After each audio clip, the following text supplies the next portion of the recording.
And they're off. Fajardo broke very well from the outside. Name of the game, ridden along to get position. Opeachy is racing in third, and the early trailer is JMR Turf Alley. Name of the game, slipping up the inside to put the pressure on Fajardo. The two favorites have opened up 4 lengths on Opeachy, and another 2 back to JMR Turf Alley. They've got 3.5 furlongs left to race. They go into the turn, and Name of the Game and Fajardo are locked in battle. They completed the opening quarter in 22 and 2. They race within the 3 furlong marker. It is still Name of the Game now edging clear of Fajardo. It is well back, 6 more lengths to Opeachy and another 10 to the trailer, JMR Turf Alley. At the quarter pole, Name of the Game has gained a 1.5 lengths advantage. Fajardo trying to hold second as Opeachy begins to wind up at the head of the lane. It is Name of the Game drawing away the half, 46 and 1. An eighth of a mile to go for Opeachy. He has a 4-length cushion, now 5. No one's getting to him. Name of the Game, much the best in the opener. Well spread out as they come down to the wire. It's going to be Name of the Game and Leo Salas winning by 6. Fajardo second, then Opeachy. Well back to JMR Turf Alley. 105 and 2.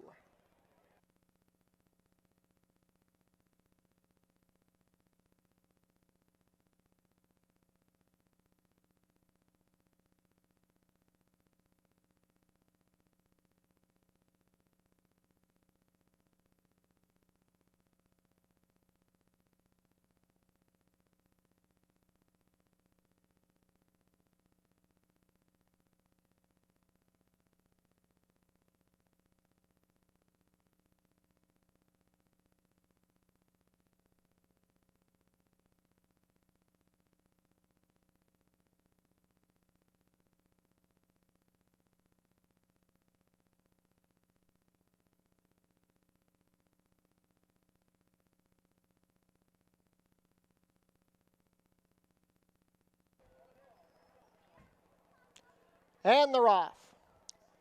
Pretty good beginning. Mountain Sound out well with Careless Heiress to the outside.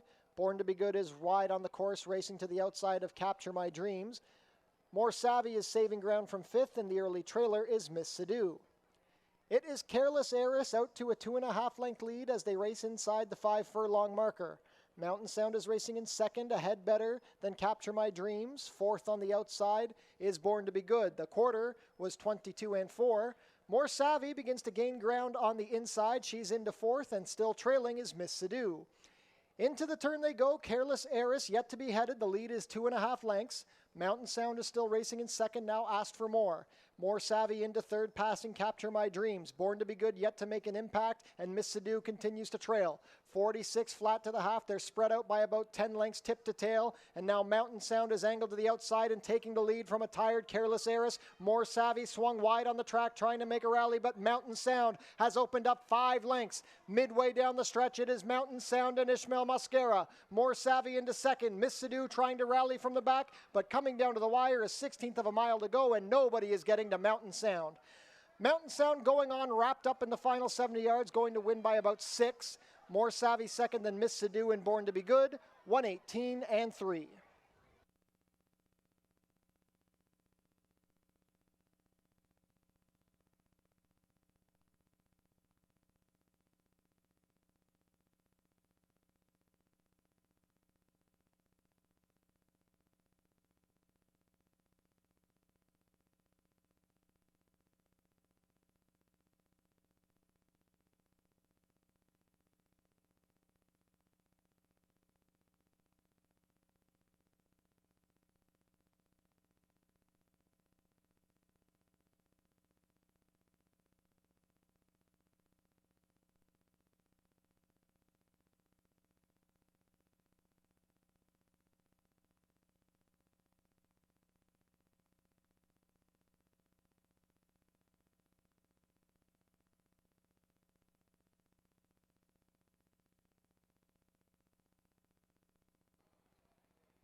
And they're off. Private Network showing speed. Executive Chairman also hustled, and Political between them. Thelonious is racing in 4th along the inside. Wide on the course is Hadassah's Devil. The early trailer is going to be Paperback Hero. Into the clubhouse turn they go, approaching the 7 furlong marker. It is Private Network leading the charge. Executive Chairman is racing in second on the outside. Thelonious and Political share position with Hadassah's Devil in the 3-path joining them. Gap of 6 more to Paperback Hero. Opening quarter was a quick 22-4. They race into the backstretch and Private Network is on top. Executive Chairman watching closely from second. Hadassah's Devil now into third, a length better than Thelonious and Political. Still at the back is Paperback Hero with about 7 lengths to make up on the leaders. Less than 4.5 furlongs to travel. Private Network has led from the jump. Executive Chairman right there from second. Hadassah's Devil ridden along from third. Thelonious and Political continue to share position, and Paperback Hero is inching closer from the back. 46 flat to the half, and now Executive Chairman ranges up and puts the head in front of Private Network. Paperback Hero is angled to the 3-path and is gaining momentum with every stride, trying to join Hadassah's Devil, who's still in third but ridden along. Midway round the turn, Executive Chairman is cleared to the lead. Private Network trying to find more. Hadassah's Devil now passed by Paperback Hero, 1:11.3 for 3/4. At the head of the lane, it's still Executive Chairman. Paperback Hero down the far outside. He's drifting wide on the course. Executive Chairman still holding the lead, but Paperback Hero is coming. Hadassah's Devil third. Paperback Hero has seized control down the far outside. It's Paperback Hero and Mark Lee Buchanan, a last to first score. Paperback Hero going on to win by 2.5. Executive Chairman second, then Hadassah's Devil and Private Network, 1:42.4.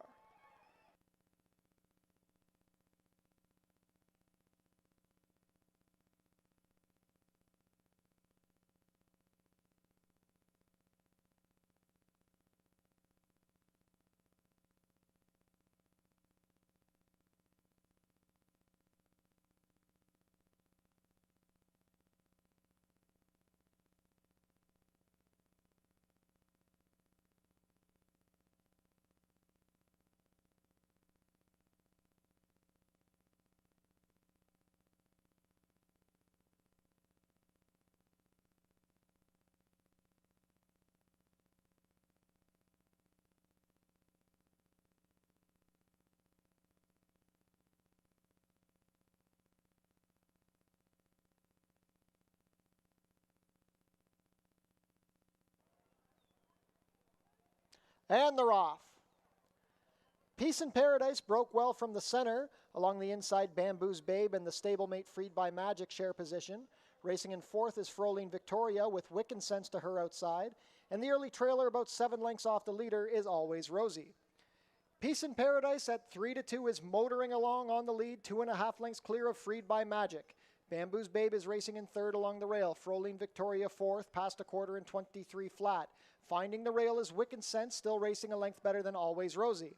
The margin has extended. Peace in Paradise up by 5 as they reach the quarter pole. Freed by Magic is ridden along from second, about to be joined by Bamboo's Babe. Wiccan Sense with a little bit of room up the fence. Froline Victoria has stalled. Peace in Paradise is simply romping as they race midway down the stretch. Peace in Paradise on the class plunge from Woodbine is up by 8. They're not making any dent in the margin. Peace in Paradise, much the best under Leo Salas. The battle is for second between Wiccan Sense and Bamboo's Babe, but Peace in Paradise going to win by 7. Wiccan Sense got up for second over Bamboo's Babe, then Froline Victoria, 59-4.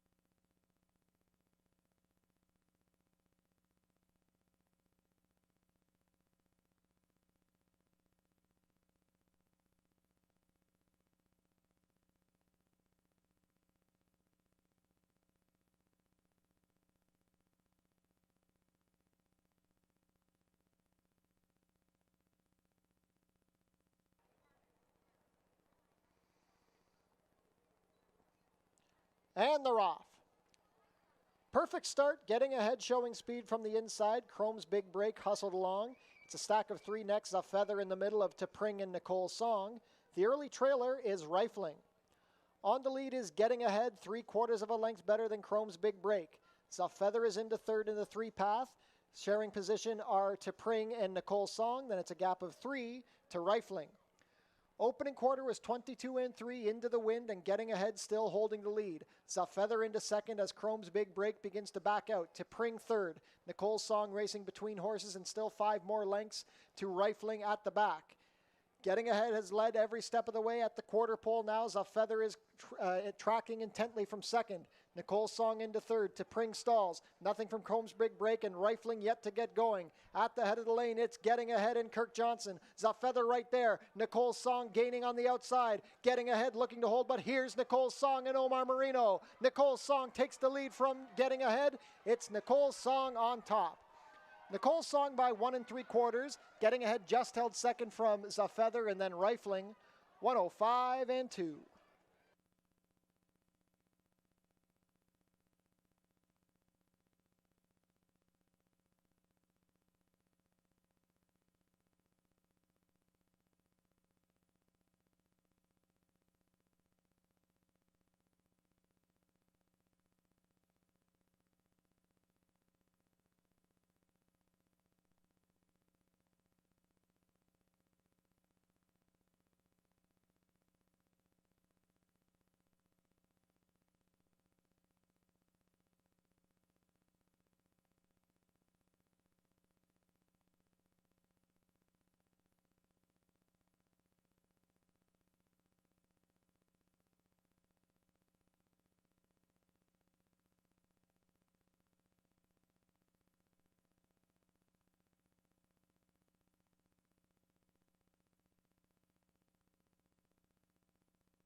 And they're off. Almonte Princess took a stumble at the start.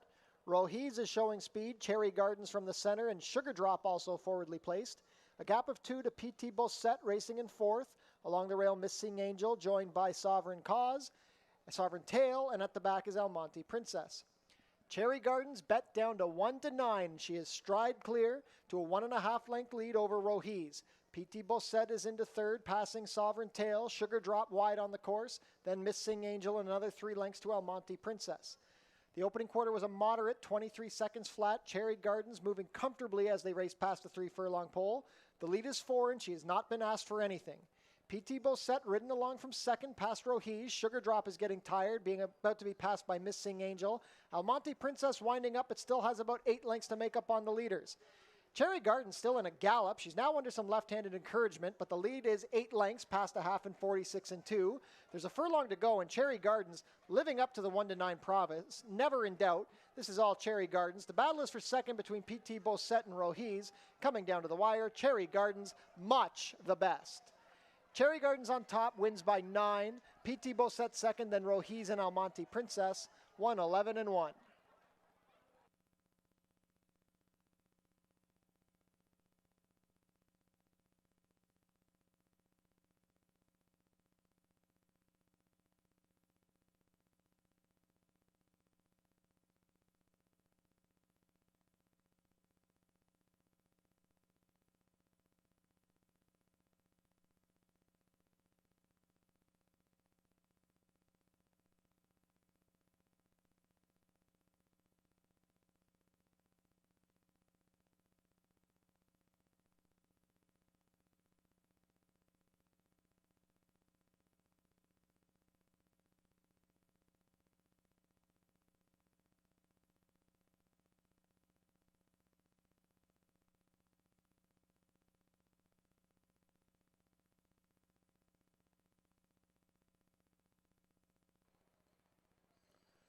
And they're off.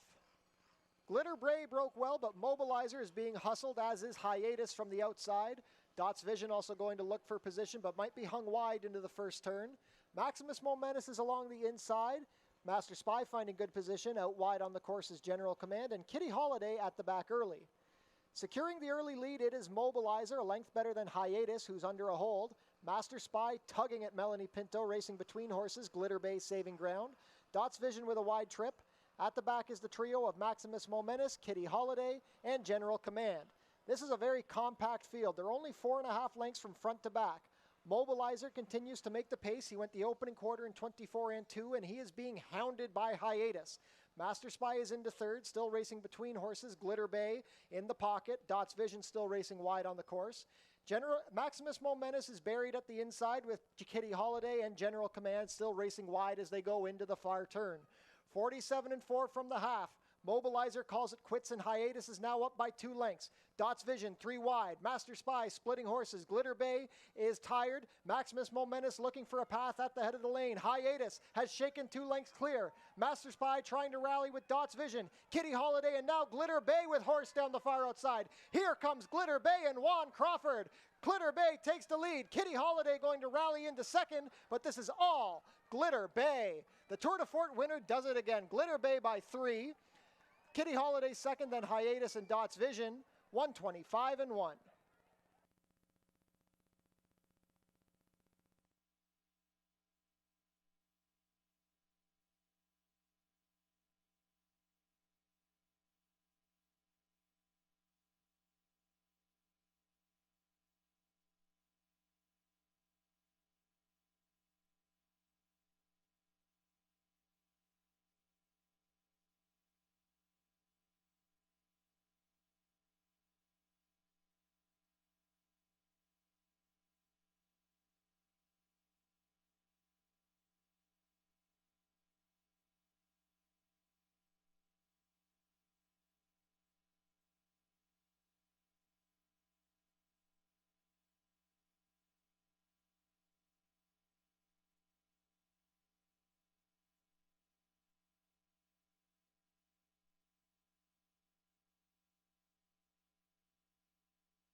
Ladies and gentlemen, welcome to Fort Erie Racetrack and a very happy Canada Day Monday.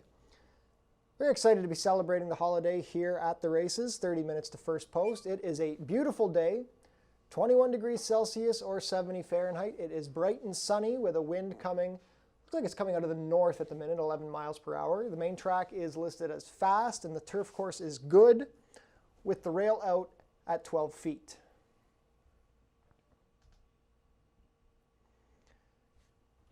This year marks the 15th anniversary of the Fort Erie Live Racing Consortium. The FELRC is proud to celebrate its 15th anniversary of independently operating the Fort Erie Racetrack. Visit our website, forterieracing.com, for information about everything going on at the racetrack. Tune into the pre-race show to get info about the track conditions, scratches and changes, handicapping selections, and info about upcoming races and events.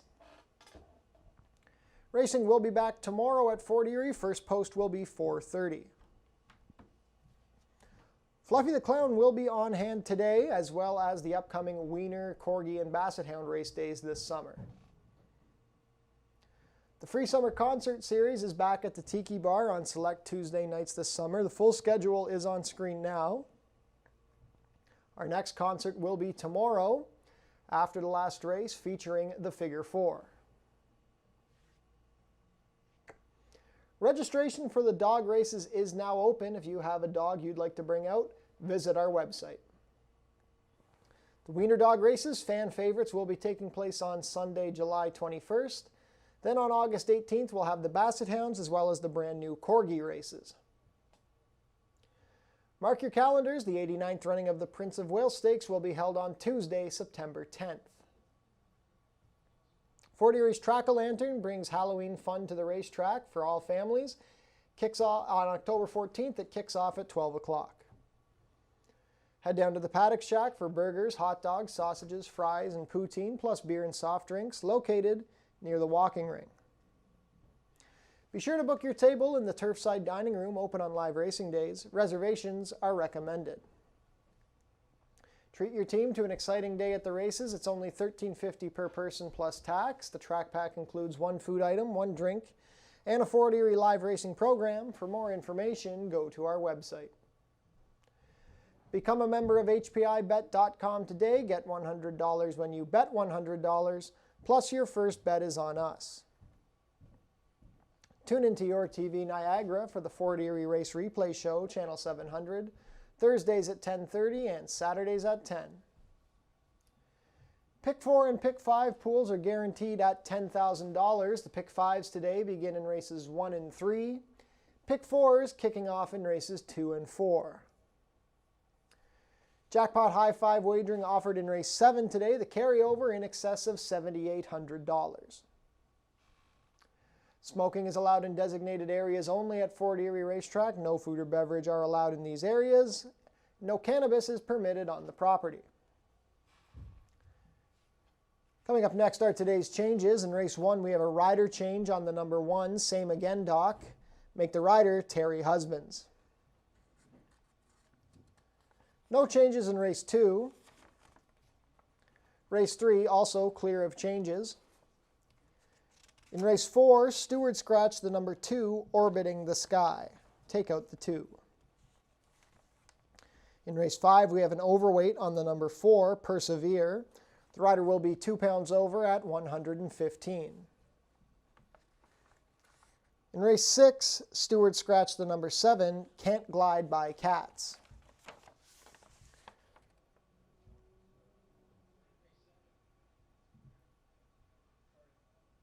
In race 7, we have a rider change on the number 9, Brienne of Tarth. Make the rider Leo Salas.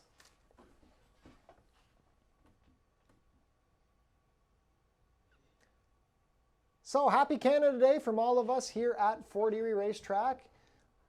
Delighted to be here on a beautiful summer afternoon. Should be a great crowd here. A lot of things to enjoy on track today. Let's take a look at our selections on today's 7-race card.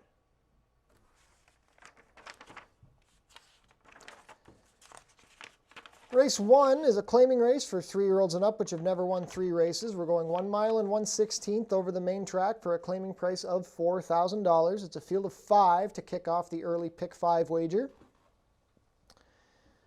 Heavy favorite on the morning line is the number 5, Carpe Bellum. This one coming in from Mountaineer for trainer Juan Pablo Silva, who's been shipping horses up with some success this year at Fort Erie. This one was claimed for $8,500 from a winning effort at Turf Paradise over the winter.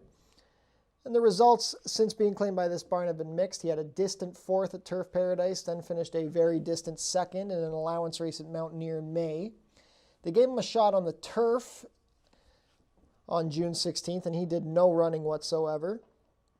He's never done any running on the turf, so it's not really anything to hold against him. He gets back to the dirt, takes a big drop in for $4,000.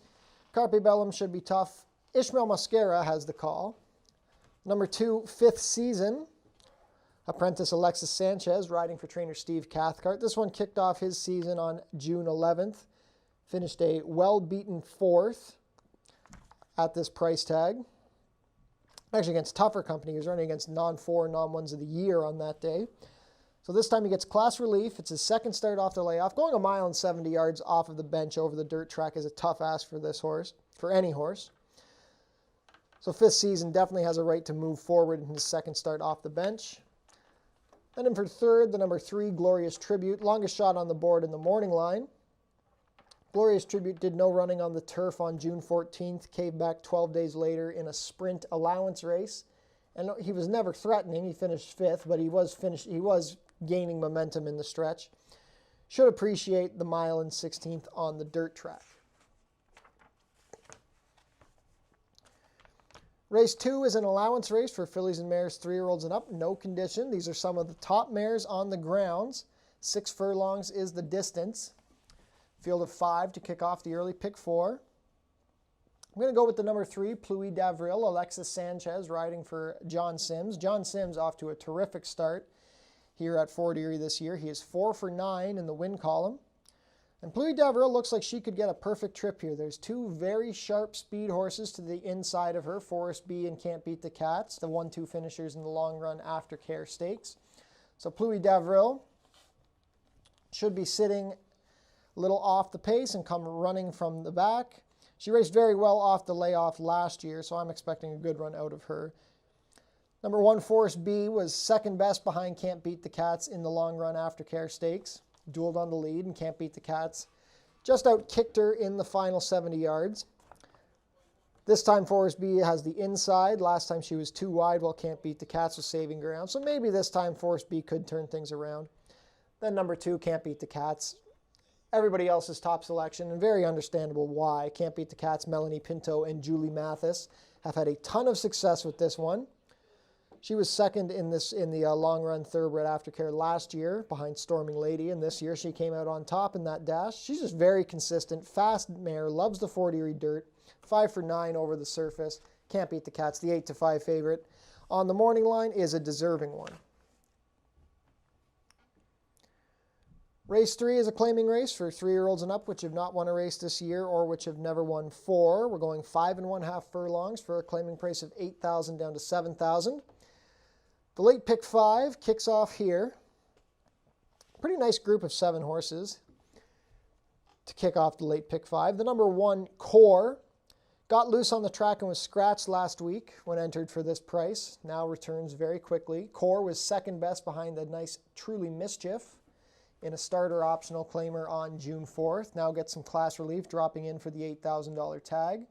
He had a very nice year last year. Finished in the top 3 in 8 out of 9 starts. 4 wins last year. Second start off the layoff.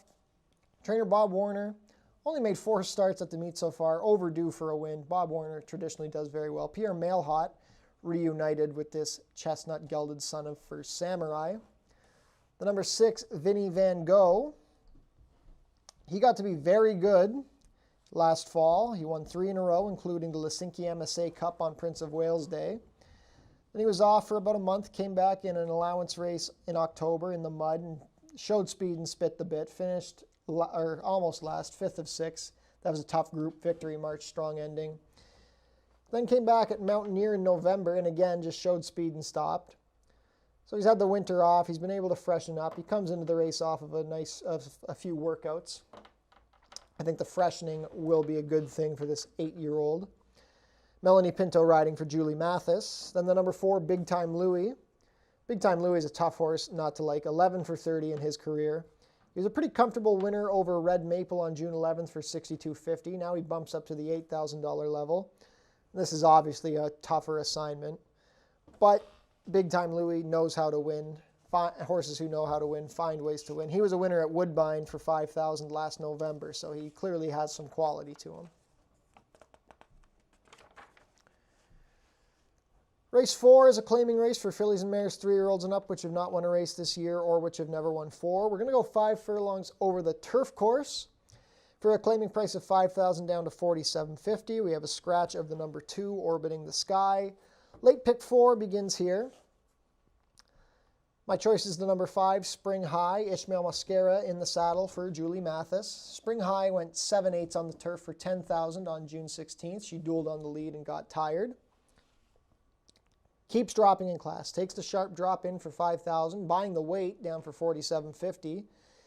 The cutback in distance and the class relief really should make Spring High tough in search of her third lifetime win. The number 1, New York Mint. She took on a much tougher group of horses on June 4th, an 8,000 non-1 of the year or non-4. Bodacious Miss, a Wildest Treasure, Snell Flicker were the top 3 here. Way tougher than anything in this race. And New York Mint put in a pretty respectable run to be 5th. Second start off the bench. I think she could be a factor. Then the number 7, Devil in Her Heart. Alexis Sanchez and Roy Agostino teaming up on this one. She was an okay 5th on the dirt for this price on June 4th. She has raced well over this turf course before, had a 3rd against non-2 allowances last July, so I expect a decent effort out of Devil in Her Heart. Race 5 is a maiden claiming race for 3-year-olds and up. 6.5 furlongs is the distance, 8,000 down to 7,000 the claiming price. Giving the nod to the number 1, Autumn So Flashy. Autumn So Flashy was a late scratch after getting loose on the track last week and has since been transferred to the Joe Humber barn for owner Gerald Erfel, a private purchase. Chris Husband's going to do the riding. Autumn So Flashy 0 for 21. Kind of a tough horse to endorse on top, but I really do think he has a win in him. He made an early move on June 11th and then was outkicked by Street Serenade, who came back to win again against non-2, so that's a pretty good reference. The speed figures are solid. With the right ride, I think Autumn So Flashy can come out on top. Number 5, You See Me, makes his 3rd lifetime start. He was claimed for $62.50 out of his debut, where he was a distant 4th behind Street Serenade. Came back 13 days later in a maiden special weight and finished an okay 3rd. Le Grand Garçon had a nice rally to win that race. Drops back in for 8,000. Sofia Vives picking up the mount for trainer Dale Powell. I think You See Me could be quite live as he gains experience. Then the number 3, Tonka Wakam. Pierre Mailhot and Tom Steer teaming up on this gelded son of Dynamic Sky. He ran a couple of fringe efforts on the dirt last year. I think he could be in the hunt in the waiver 8,000 claiming ranks. Race 6 is a claiming race for 3-year-olds and up, which have not won a race this year or which have never won 4. We're going 6 furlongs for a claiming price of 5,000 down to 4,750. Scratch of the 7, Can't Glide by Cats. So it's a field of 7 to kick off the late double. My choice is the number 8, Jamaican Jimmy, Edgar Zenteno riding for trainer Mark Fournier. Jamaican Jimmy was a good second behind the Lone Speed Mobilizer over a muddy track on May 28th. Thought that was a very good effort to kick off his season. They've been patient. They've waited for the same race to come back. It's been just over a month now. He's had a couple of easy breezes in between, 50 and 4 both times. Definitely likes the fast track, probably a little better than he likes the mud. I think Jamaican Jimmy should be sitting on a good effort here. The number 4, Exceed. Chris Husband's riding for trainer Roy Agostino. He made a nice rally to be beaten a neck by One More Ring on June 11th for this price. He was a close 5th in the same race that Jamaican Jimmy exits on May 28th. So I expect Exceed should be sitting on another good effort. Number 3, Palace Prince, Juan Pablo Silva and Ishmael Mascara teaming up. He was a half length behind Jamaican Jimmy on May 28th in the mud with a nice late rally. He came from last, or from near last, I should say. Then came back on the turf course on June 4th against a tougher group. And he finished in mid-pack, finished 5th. Drops back in for 5,000, gets back to a more reasonable distance. I think Palace Prince looks all right in here. Last race of the day. Race 7, a claiming race for fillies and mares, 3-year-olds and up, which have not won a race this year or which have never won 4. We're going about 7 furlongs over the turf course for a claiming price of 8,000 down to 7,000. Jackpot high 5 wagering here. The carryover is nearing $8,000. I'm going to go with the number 5, A Wildest Treasure, Edgar Zenteno riding for owner-trainer Dale Powell. She made a very nice run to be beaten a neck by Bodacious Miss in a 5-furlong sprint on June 4th. I think the added distance, getting out to the 2-turn, about 7-furlong trip, will work to her benefit. The number 9, Brienne of Tarth, Leo Salas picking up the mount for trainer Julie Mathis. She was disappointing in the same race that A Wildest Treasure exits. She just dropped back and never came with her rally. She may have needed that start off of the layoff. Give her the benefit of the doubt because she has come with some explosive stretch rallies here at Fort Erie. Definitely has more quality than that last race would suggest. I'm going to close out my selections with the number 2, Joy in the Battle. This is another Juan Pablo Silva import. Ishmael Mascara has the call. Joy in the Battle raced in the mud at Mountaineer, an off-turf race on June 26th, and showed speed and stopped. It was basically wrapped up in the final furlong. Much better horse on the turf course. 4 of her lifetime wins have come on the turf. Her speed figures are much better. She's dropping down from allowance optional to 8,000 claiming company and draws a very good post. I could make a big case that Joy in the Battle is the horse to beat in this group of 9 to close out the Canada Day card.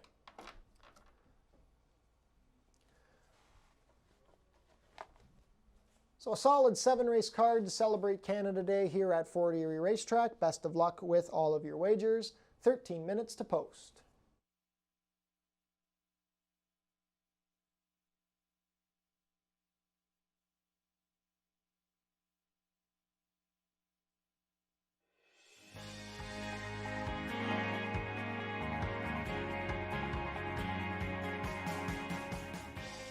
It's easy to make a bet on HPIBet.com. Follow these simple steps and you'll be betting in no time.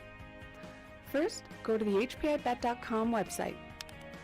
Sign in to your HPIBet account. Find the track and race you want to bet on. Click on the Place Bet button. Click on the bet type you want to wager with. Click on the amount you want to wager. Click on the horse you want to wager on. Click on the green Place Bet button. Review your bet confirmation information. It's all done. Remember, all this can be done on most mobile devices. Now cheer on your pick to victory.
Ladies and gentlemen, a couple of late overweights to announce here. In race 1, the number 4, Carpe Bellum.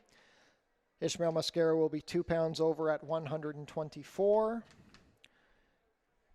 And moving forward to race 4, number 5, Spring High. Ishmael Mascara 2 pounds over at 124. Also a note that if you are on track with us today, the infield tote board is not functioning properly. So if you're looking for information about the odds or track conditions, best to refer to the TV monitors.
Field is making their way on track for today's first race. Race 1 is a claiming race for 3-year-olds and up, but you've never won 3 races.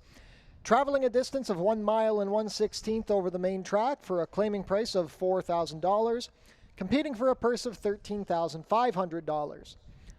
Race 1 offers win, play, show, exactor, 20-cent try, double, 20-cent super, 20-cent pick 3, and 20-cent early pick 5 wagering, that pool guaranteed, at $10,000.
Race 1 post parade, number 1 is Same Again Doc.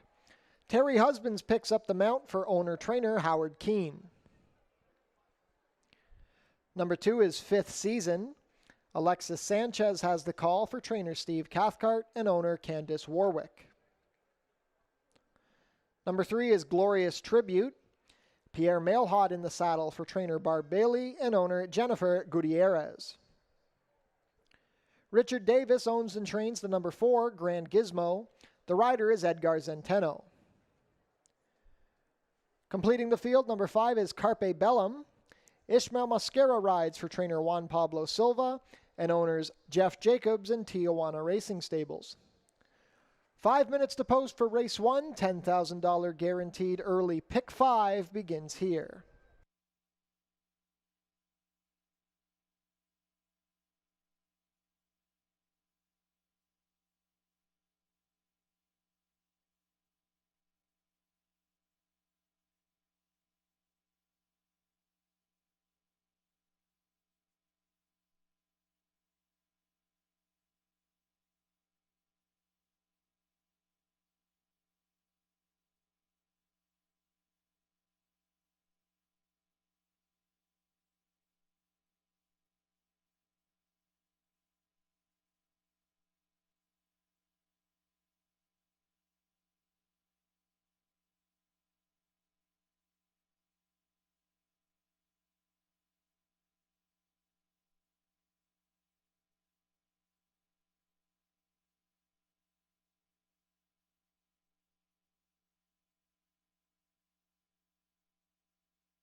Starting gate taking position, 3 minutes to post for race 1.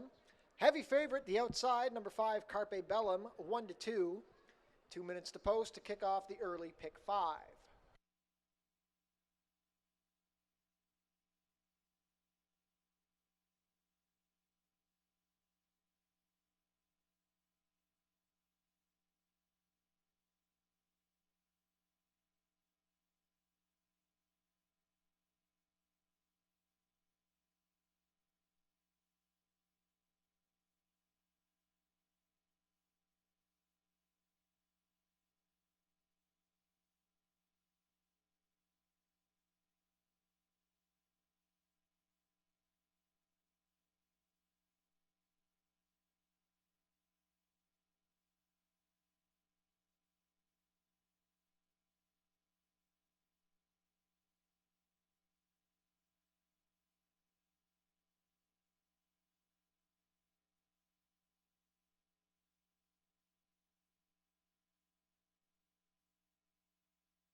Field for race 1 is approaching the starting gate. It is now post time.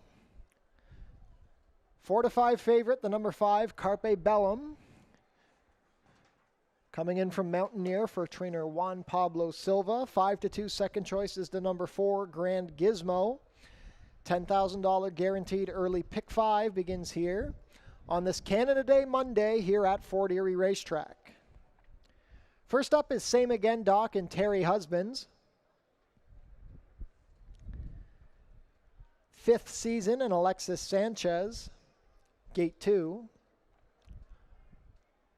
Glorious Tribute and Pierre Mailhot.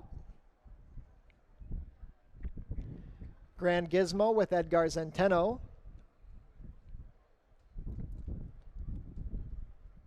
Last up will be Carpe Bellum and Ishmael Mascara. All set for a start.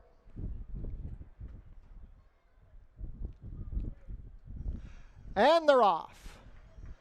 A good beginning. Grand Gizmo is showing speed with Same Again Doc from the rail. 5th season and Glorious Tribute are racing as a pair, stalking the leaders, and the early trailer is the favorite, Carpe Bellum. Head and head as they race into the clubhouse turn, it is Same Again Doc on the inside of Grand Gizmo. 5th season is racing in 3rd from the inside, about a length and a half better than Glorious Tribute, then another 2 back to Carpe Bellum. The opening quarter was a quick 23-4, still locked in battle as they reach the 6 furlong pole are Grand Gizmo and Same Again Doc. Grand Gizmo now opens up 3/4 of a length. 5th season is well spotted in 3rd, about 2.5 lengths off the leaders. Racing on the outside in 4th is Glorious Tribute. Continuing to trail is Carpe Bellum. It's about 5 lengths front to back. Grand Gizmo now the clear leader, 2 lengths better than 5th season as Same Again Doc drops the anchor. Glorious Tribute is 3rd. Carpe Bellum now getting into 4th. The half was 47-3 and Grand Gizmo continues to lead the way. Carpe Bellum is gaining with every stride. Still racing in 2nd is 5th season, but he's about to be joined by Carpe Bellum. Glorious Tribute is under a ride and it is well back to Same Again Doc. Grand Gizmo still moving comfortably on the lead. He has a 3-length advantage over Carpe Bellum, who's now into 2nd. 3/4 of a mile was 1:13 flat. 5th season and Glorious Tribute are both struggling from the back. Less than a 1/4 of a mile to race. They swing for home, and it is Grand Gizmo and Edgar Zenteno. Zenteno yet to make a move. He looks behind him and is yet to be challenged by Carpe Bellum. Now under a little bit of asking, it is Grand Gizmo on top. Carpe Bellum down the outside trying to make a race of it. Carpe Bellum gaining a little bit on Grand Gizmo. Grand Gizmo finding a little more, 70 yards to the wire. It's Grand Gizmo, Carpe Bellum. Grand Gizmo holds on. Grand Gizmo by a half length. Carpe Bellum 2nd. Then Glorious Tribute and 5th season, 147-2.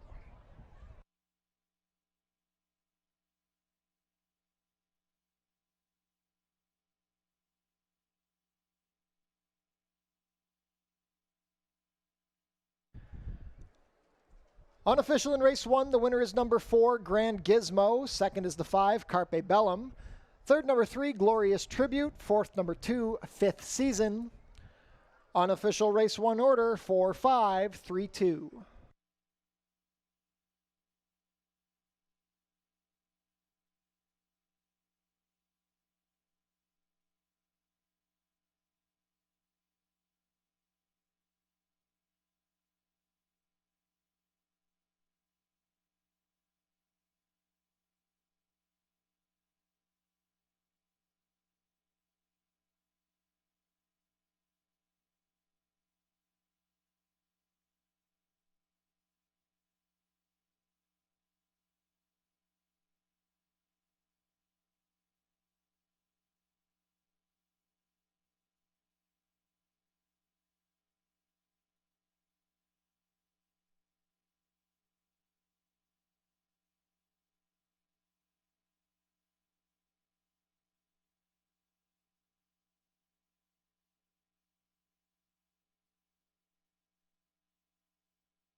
Now returning to the winner's circle, the unofficial winner of today's first race, number 4, Grand Gizmo.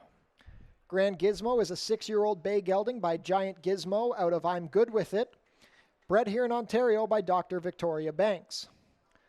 Ridden to victory today by Edgar Zenteno. Grand Gizmo is owned and trained by Richard Davis. Third lifetime win in 42 starts for Grand Gizmo. He was comfortable on the front end and was able to hold on, completing the 1 mile and 1/16 in a time of 1:47 and 2.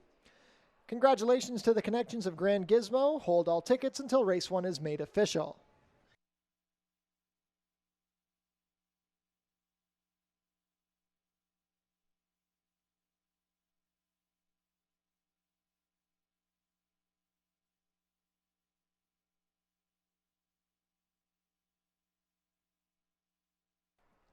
Race 1 is official.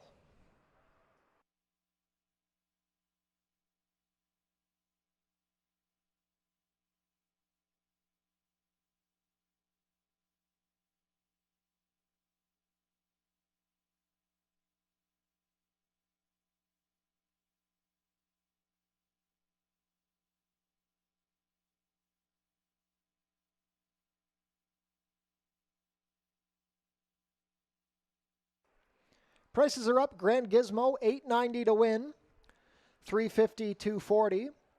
Second was the 5, Carpe Bellum, $2.80 to place, $2.10. Third, number 3, Glorious Tribute, $2.10 to show. $2 Exacta, $4.5, $22.80. The $1 Try, $4.53, $20.85.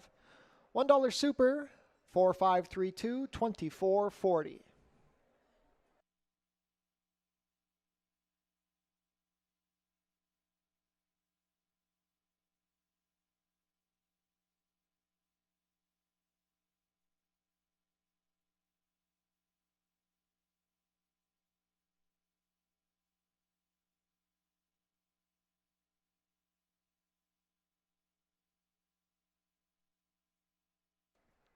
Race 2 is coming up in 18 minutes. There are no changes.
Getting ready here for race number 2. Going to kick off that early pick 4 sequence. A little bit of a mild upset in the opener. We'll see what happens here. A nice rematch, though, between 2 horses in this 6 furlong allowance event. That being the 1 Forest B and the 2 Can't Beat the Cats. And when we saw them here on Father's Day, it was a throwdown in the stretch. Neither of these mares wanted to really give an inch. And we'll see what happens now at that 6 furlong distance. And for me, I do give the slight edge to the number 2 Can't Beat the Cats. I think when you look at that performance last time out, she showed a new dimension. She was able to battle back. And sometimes when horses pass her, she just doesn't have that fight. And now to see her from a 4-year-old to a 5-year-old and have that fight, I think that says a lot about her ability. She obviously loves it here and has a lot of that early foot. Now, Forest B, no discredit to her performance. A really nice runner-up finish. It was her second start since that bit of a freshening. She did race this winter at Mahoning Valley, had those 2 starts, and then had a couple of months off. And to see her take that step forward, I think a lot had to do with getting back onto the main track. She's been very professional here, 4 for 5 in the money, one of which was a win. And I think the one thing that the question mark would be with her is the 6 furlong distance. Last time out when these 2 squared off in that long run Aftercare Cup race, it was at 5.5. And you wonder, kind of looking at her resume, if 6 furlongs pushes it a little bit. But a lot will have to do with the pace scenario in this spot. And she does get a different rider today, Sophia Davis. And finally, kind of talking about these top 2 in here, they have speed. They're drawn to the outside. So maybe that sets this race up for a little bit of a closer underneath. And for me, when I looked at this group, that would go to the number 3, Pluie d'Avril, this one for John Sims. I know you look at her performances last year, at least late in the season, and maybe her form trailed off, but we can't forget when she kind of kicked off her 2023 season. She did have a very nice win here on the dirt.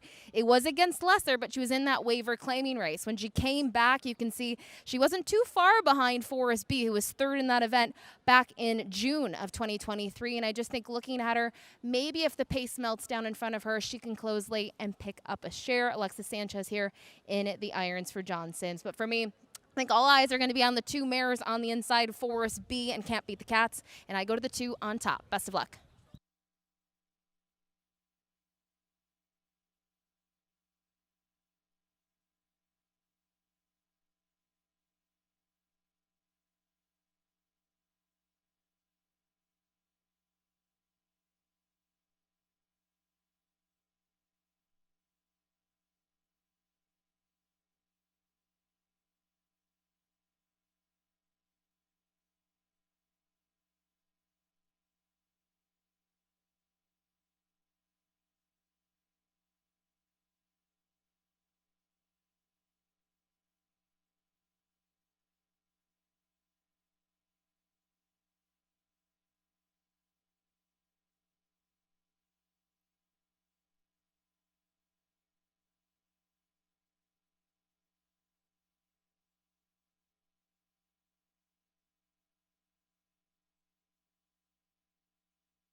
Field is making their way on track for today's second race. Race 2 is an open allowance race for fillies and mares 3-year-olds and up.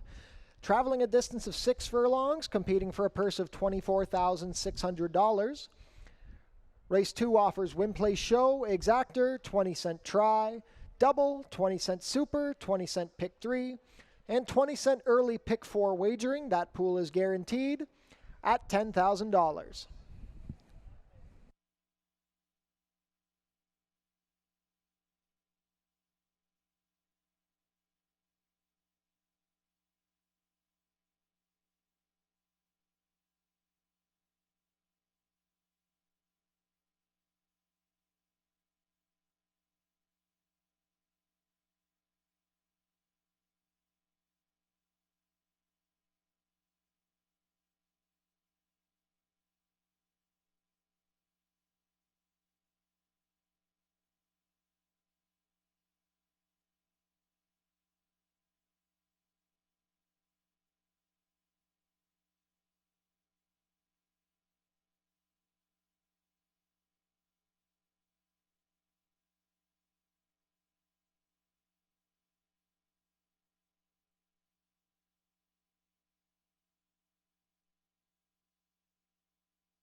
Race 2 post parade, number 1 is Forest B.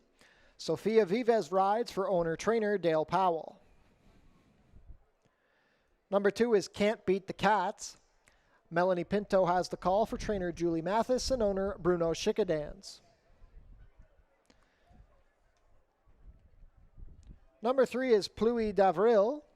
Alexis Sanchez rides for trainer John Sims, who owns in partnership with Denise Carpenter.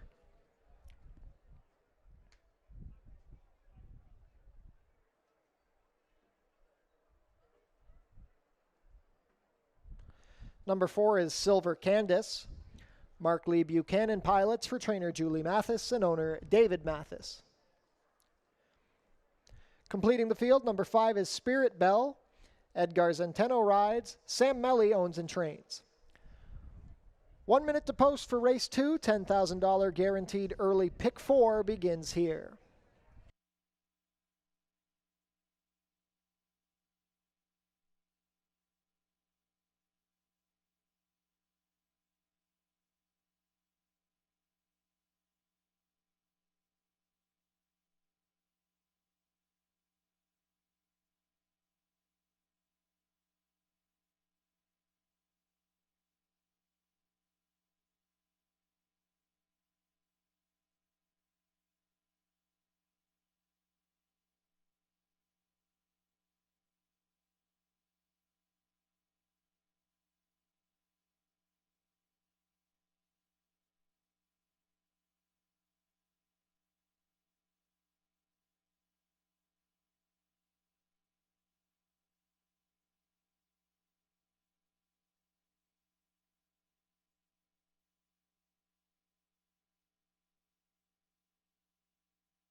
Starting gate is at taking position. Not much time left to get your race 2 wagers in. $10,000 guaranteed.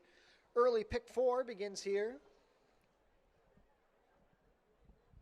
Wagering public has this race as a rematch of the long run Thoroughbred Aftercare Stakes. 4-5 on the number 2, Can't Beat the Cats. 8-5 on the close runner-up, number 1, Forest B. Not much time left to get your early pick 4 wagers in.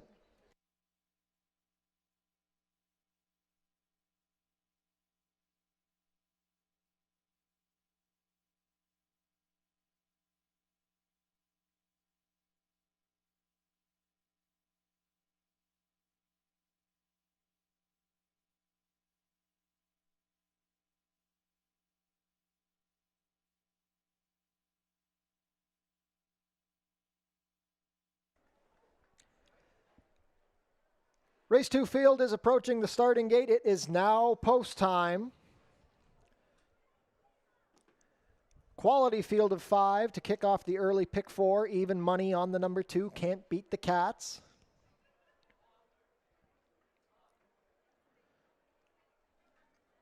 First to load will be Forest B and Sofia Vives. Can't Beat the Cats and Melanie Pinto.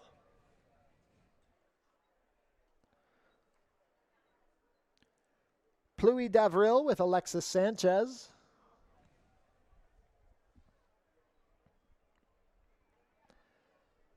Silver Candace, the Gray Filly with Mark Lee Buchanan. Last in will be Spirit Bell, Edgar Zenteno looking to complete the early double.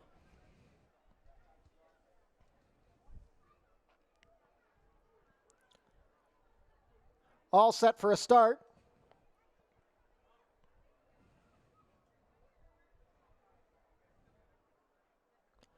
And they're off. Spirit Bell leapt at the start. Can't Beat the Cats going for the early lead, and here comes Forest B along the rail to join her. Silver Candace is racing in third, a length and a half off the leaders. It's a gap of 3 to Pluie d'Avril, and at the back is Spirit Bell. Locked in battle in a rematch. It is Forest B coming out a neck better than Can't Beat the Cats. Silver Candace is racing in third on the outside, about 2 lengths off of the dueling leaders. Then Pluie d'Avril gaining a bit of ground. Spirit Bell continues to trail. 21-4 to the opening quarter. Advantage Forest B as they race into the turn. Can't Beat the Cats is joining right back up in second. Silver Candace is third. Pluie d'Avril still has 4 lengths to make up and another 4 back to Spirit Bell. At the quarter of pole, it's Forest B ahead better than Can't Beat the Cats. They went the half in 45 flat. Silver Candace winding up in the 3 path. Pluie d'Avril needs to do better. Forest B and Can't Beat the Cats are still head and head. Silver Candace dangerous down the far outside. Now Silver Candace took advantage of the speed duel and has taken control at the 8th pole. It is Silver Candace and Mark Lee Buchanan, a perfect ride, extending the margin in the final 70 yards, going on to win by 3. Forest B was second, then Can't Beat the Cats and Pluie d'Avril. 1-10-4.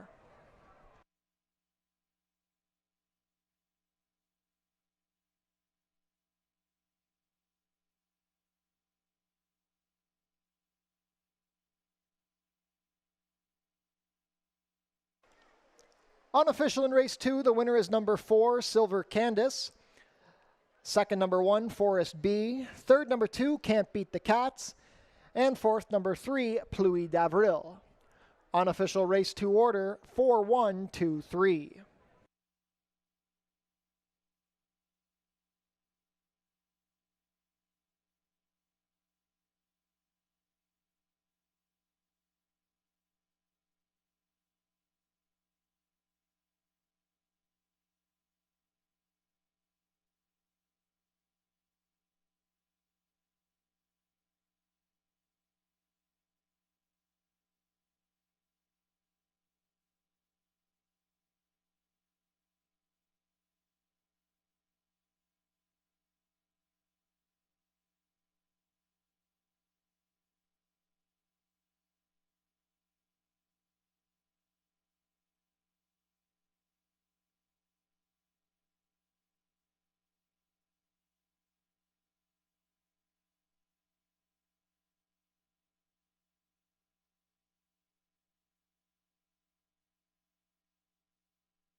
Now back to the winner's circle, the unofficial winner of today's second race, number 4, Silver Candace. Silver Candace is a 4-year-old Grey or Roan filly by Old Forester out of Silver Shassa, bred here in Ontario by Dominic Trapasso. Ridden to victory today by Mark Lee Buchanan, Silver Candace is trained by Julie Mathis for owner David Mathis. Third win of 2024 for Silver Candace, her 4th lifetime victory in 9 starts. She completes the 6 furlongs today in a time of 1:10 and 4.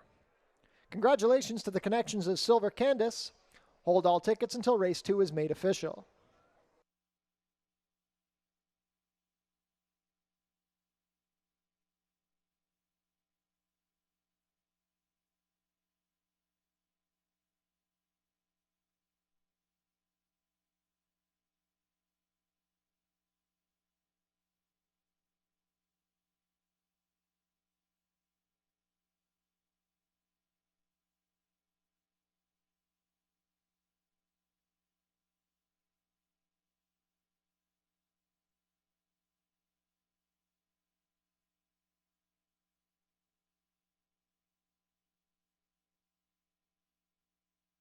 Race 2 is now official.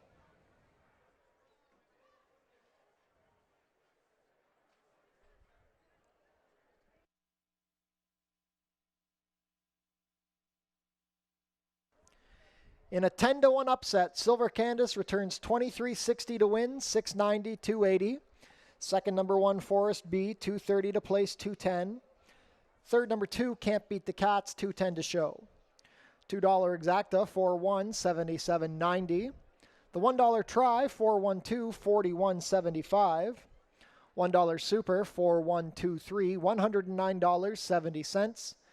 And the $2 double, a pair of 4s, $111.80.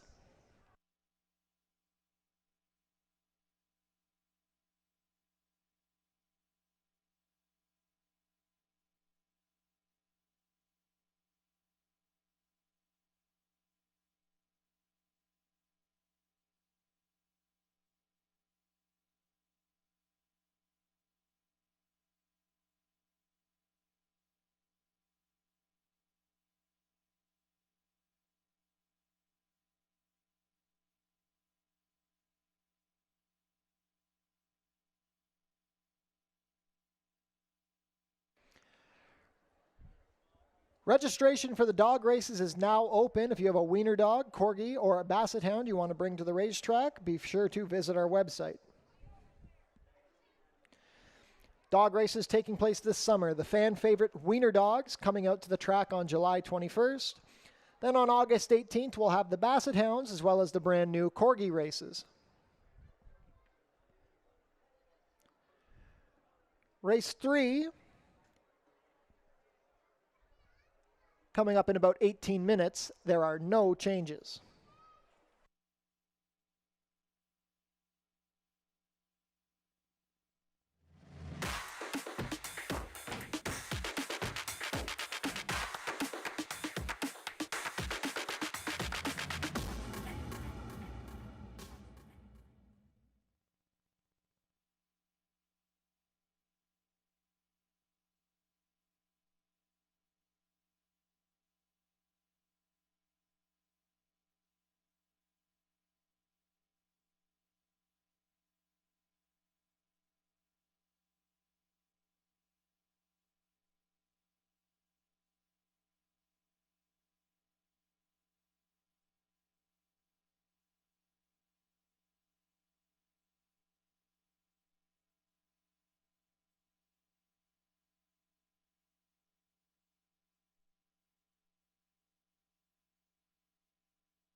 Another bit of an upset there in race number 2 with Silver Candace scoring in that race where the pace fell apart. We'll see what happens here in another sprint, race number 3, 5.5 furlongs here for these $8,000 claimers, specifically for horses that have not won a race in 2024 or 4 races in their career. And we'll see what happens here. We saw Julie Mathis with that upset with Silver Candace. I don't think it would be an upset if the number 6 Vinny Van Gogh wins, but his resume was so impressive last year in 2023. When you look at what he was able to do here at Fort Erie, you have to love his wins, and he was so impressive when he won at the 6 furlong distance in 1:09, but I thought equally impressive, maybe even more so, in the fact that 8 days later he came here on Prince of Wales Day in the Lisinkia Massey Cup, and he won for fun. So he's a horse that obviously loves it here, but he's been well traveled throughout his career. He spent a lot of his career down in South Florida, and just a type of horse that you want in your barn. He tends to kind of pick up those checks and always tries in every single start. So he has that natural speed. We'll see what happens here. The pace did fall apart there a little bit in the second race. So if that were to happen in here, the number 1 Core, I think, will be in that striking position. He's a horse that doesn't like to be too far off of it. And listen, it took him a long time to break his maiden, but I think what's impressive about him is last year, he only missed the board once in those 9 starts. He rattled off 4 wins in the way that he did it. You can see 3 wins in a row, and then he capped off his 2023 season with a win. Now, in his first start back, he was entered in that race that was the nightcap on opening day that was canceled, and it came back on June 4th, and he was just simply second best at a big price, 25-1 behind Truly Mischief, who looked like one of the horses to beat there on paper, and I thought it was a nice return for his 6-year-old campaign. And as I mentioned, I think in terms of pace, Vinny Van Gogh is certainly quicker than he is, but Core does not like to be too far off of it. He has that inside draw, and he can kind of be in that sitting position where he can wait and try to run down the pace setters in here. And finally, outside of this, a wide open race. You have hard-knocking horses like Big Time Louie in here, and a couple of new faces as well, including the number 2, Sea to Air. Jeff Voice has been off to a great start here at the 2024 season with those 3 wins from 5 starts. This is a somewhat new acquisition to the barn. You can see he took over training duties after March. Now, this one does have dirt experience, and yes, it was against lesser competition at Penn National, but the final race on the dirt I thought was a step up, was 3rd in there, was able to sit just off the pace and try to make a late run. The race on February 8th, they went very fast. They went 21-2, 44-2 to the half, and I think the kind of pace fell apart there. So it'll be interesting to see the tactics in here from Sea to Air. He obviously has a fair bit of early foot, and we'll see what he can do here at the 5.5 furlong distance while getting onto the dirt for the first time for his new connections. But obviously, you mentioned he has dirt experience in the past. He looks great here in the walking ring as well. A nice field here going postward. 7 runners here in race number 3. Don't forget, this is the start of our pick 5. Good luck.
Field is making their way on track for today's 3rd race.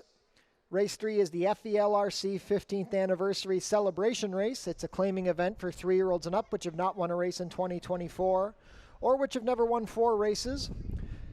Going for a claiming price of $8,000 down to $7,000, traveling a distance of 5½ furlongs, competing for a purse of $22,200.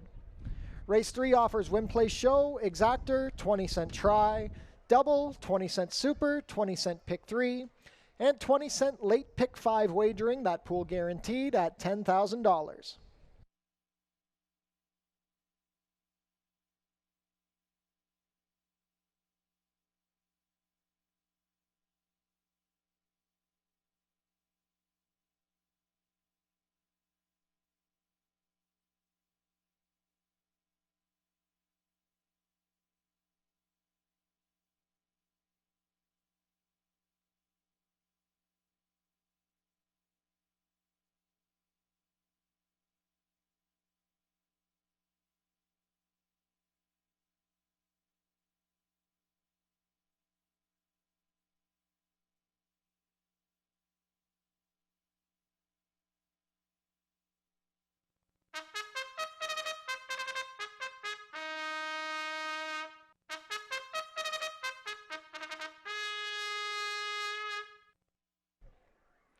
Race 3 post parade, number 1 is Core.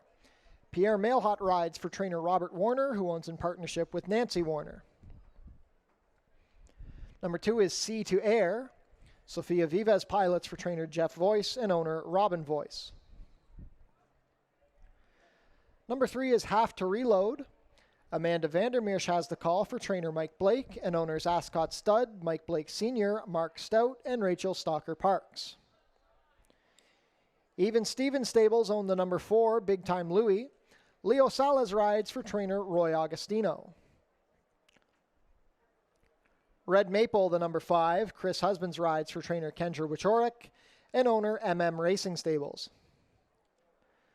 Number 6 is Vinny Van Gogh. Melanie Pinto in the saddle for trainer Julie Mathis and owners Joseph and Charles Loacano. Completing the field, number 7 is Lion of the Sea. Ishmael Mascara rides. Jeff Voice trains and part owns with Herb McGurr Jr. 2 minutes to post for race 3. $10,000 guaranteed late pick 5 begins here.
Starting gate is in position.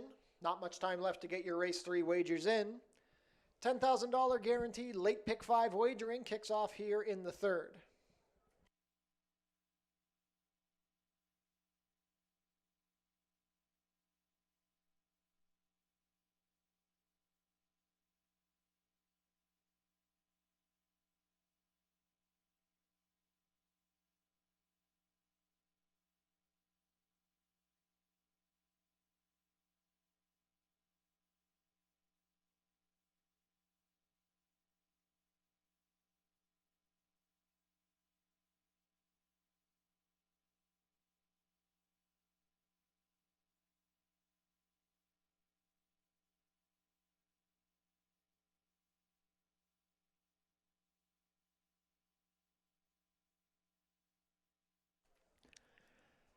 Field for race 3 now approaching the starting gate. It is now post time. 3-2 favorite is the number 6, Vinny Van Gogh, last year's Le Cinquième Essai Cup winner. 3-1 support on the number 1, Core. 7-2 action on the 2, Sea to Air. Late pick 5 wagering offered here in the third. Last call to get your wagers in. So we are set to begin loading. First up will be Core with Pierre Mailhot.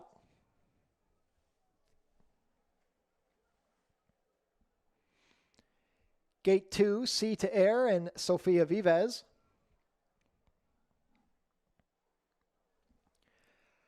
Have to Reload and Amanda Vandermeersch.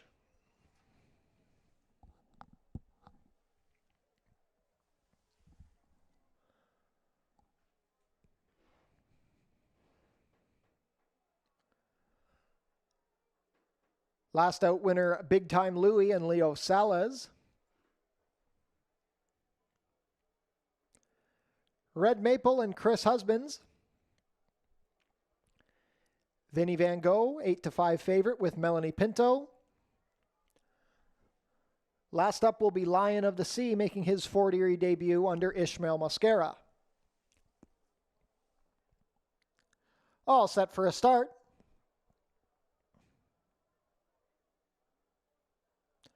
And they're off. Very good beginning. Core showing speed from the inside. Deep on the track, here comes Vinny Van Gogh. Racing between horses early is Red Maple. Big Time Louie also forwardly placed. It's a scramble for the early lead between those 4. Racing 5th on the outside is Lion of the Sea. Have to Reload along the rail. The early trailer is Sea to Air. Within the half-mile marker, it is a duel up front between Vinny Van Gogh, ahead better than Core. Big Time Louie takes back to third, sharing that position with Red Maple that went the quarter in 22 seconds flat. Lion of the Sea is moving well on the outside. He's into third. At the back early, Have to Reload and Sea to Air. Still locked in battle at the quarter pole. Vinny Van Gogh has a short advantage over Core. Lion of the Sea is into third, being joined by stablemate Sea to Air from the back. At the head of the lane, it is Vinny Van Gogh still trying to hold a short lead from Core. Have to Reload rallying from the outside. 45 flat to the half. It's Vinny Van Gogh. Have to Reload and Sea to Air, both moving well down the outside. Core digging in along the rail. Vinny Van Gogh and Core head and head, locked in battle to the wire. It's a photo. I think Core got the advantage over Vinny Van Gogh. Have to Reload at a price rallied for third, 104 and 1.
In the photo, it's the number 1, Core, over the 6, Vinny Van Gogh.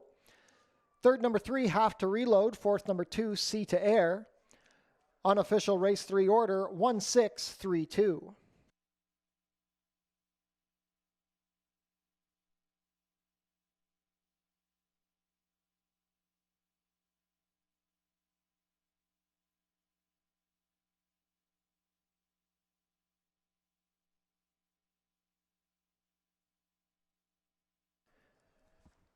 Now returning to the winner's circle, the unofficial winner of today's third race, number 1, Core. Core is a 6-year-old chestnut gelding by First Samurai out of Colbra, bred here in Ontario by Tim Moose and Erica Everett Moose. Ridden to victory today by Pierre Mailhot. Core is trained by Robert Warner, who owns in partnership with Nancy Warner. 5th lifetime win in 36 starts for Core. He gets his first win of the 2024 season in attempt number 2.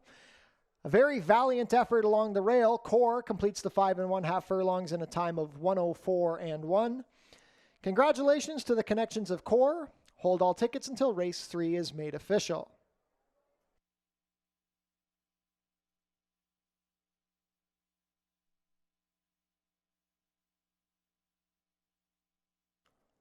Presentation being made to the connections of Core by the FELRC.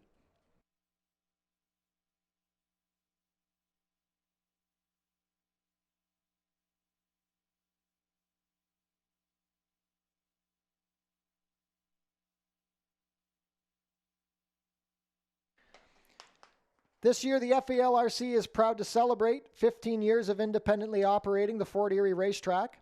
At a time when the previous owners were looking to pull out of horse racing, the FELRC was formed, and together with the HBPA, the town of Fort Erie, and the government of Ontario, has worked to make sure that live horse racing continues to thrive. Race 3 is now official.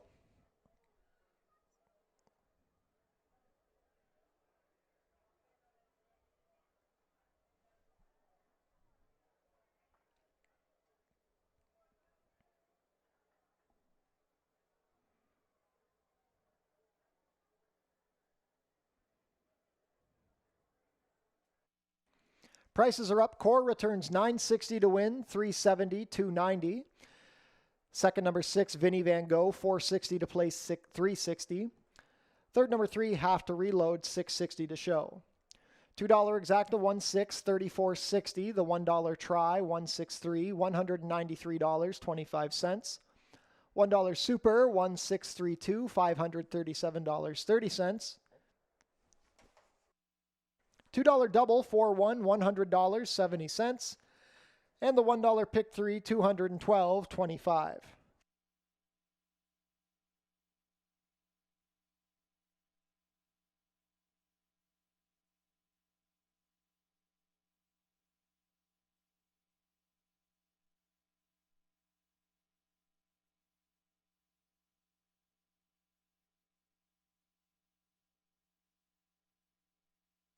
On screen now, the win photo from race 3.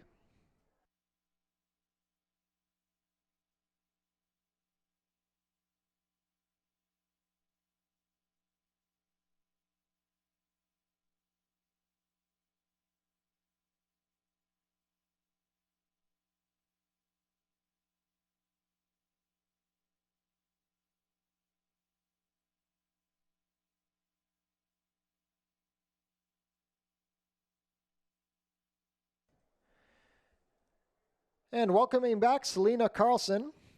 Selena Carlson is a Fort Erie local and graduate of Greater Fort Erie Secondary School.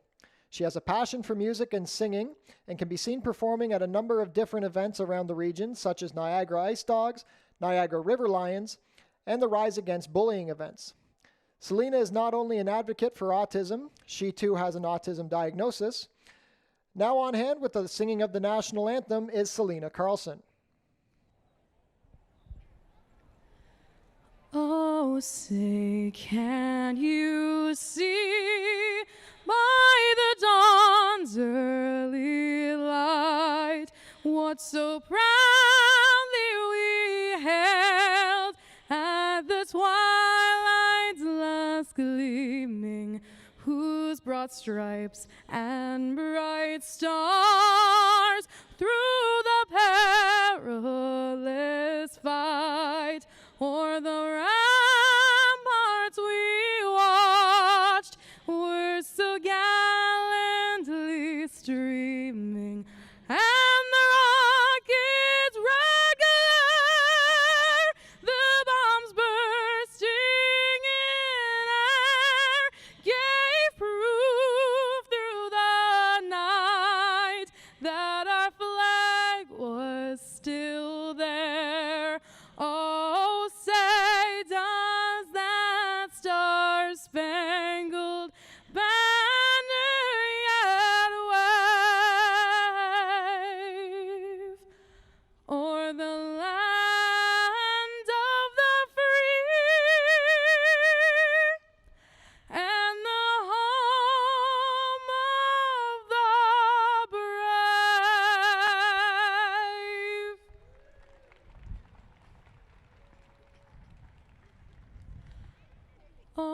And thank you very much to Selena Carlson.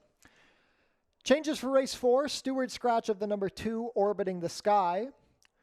Overweight on the number 5, Spring High, 2 pounds over at 124. 15 minutes to post for race 4.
Race 4 is up next, our first turf event of the day. It's an interesting 5 furlong dash here for fillies and mares. $5,000 is the claiming price. We're going to kick things off with the number 5, Spring High. This one for Julie Mathis, Ismael Mosquera in the irons today. I think, you look at this horse on the morning line at 2-1, and so far it really hasn't been a good day for favorites. But I think the big thing that we're seeing is a big drop in that claiming price. Last time out, tried the turf at the 7/8 distance, was in for $10,000. We're going to slash that in over half in here, just in for that $4,750 today. And she's going to cut back in distance. Now she kind of pressed the pace in there and crumbled late. When you look at the winner, Seeds of Grandeur, early in that 7-horse field, Seeds of Grandeur was towards the back of the pack, was actually in 6th and made a late run to draw clear in that group by 2.5. And actually, when you speak of this horse, we will see this later today in the nightcap from post 1 in race number 7. Now, I mentioned the class relief, the cutting back in distance.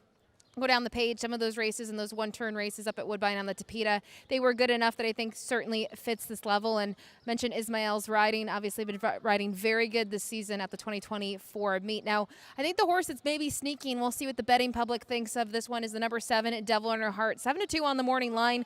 This is a mare who's only tried the turf once in her career. It came here locally, and when you look at that performance, she was 3rd back on July 10th of 2023, so almost a year ago. She tackled allowance competition, non-winners of 2 Life, and I know she was even in that race, but Black Taffy was a decent horse last year on the turf course, and Brianna Tarth is a horse that we will also see later today. I think, kind of speaking about these two, maybe deeper waters than she's facing today. And even maybe more important than that is the rider change. Alexis Sanchez has gotten along very well with Devil in Her Heart. Last year, those 2 wins came with Alexis in the irons, and I think that's the difference maker. Sometimes horses get along with a certain jockey, and I think that is the case for her. Can draw a line through those 2 performances up at Woodbine. Just doesn't really like the Tapeta up there, and you can see just 0 for 10 in terms of the synthetics. I think we're going to see a different performance from her today on the turf with the jockey change. And finally from here, a wide open event, the 6 Silver Tunes. She's just 3 for 43 in her career, and you look at this Florida bred mare, 0 for 2 in the money on the turf course, but those 2 turf races,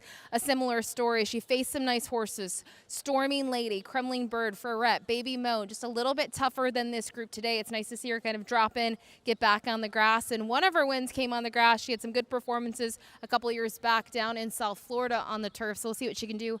Amanda Vandermeer Shear has the call, has been aboard in those last 2, and we'll see what the tactics are.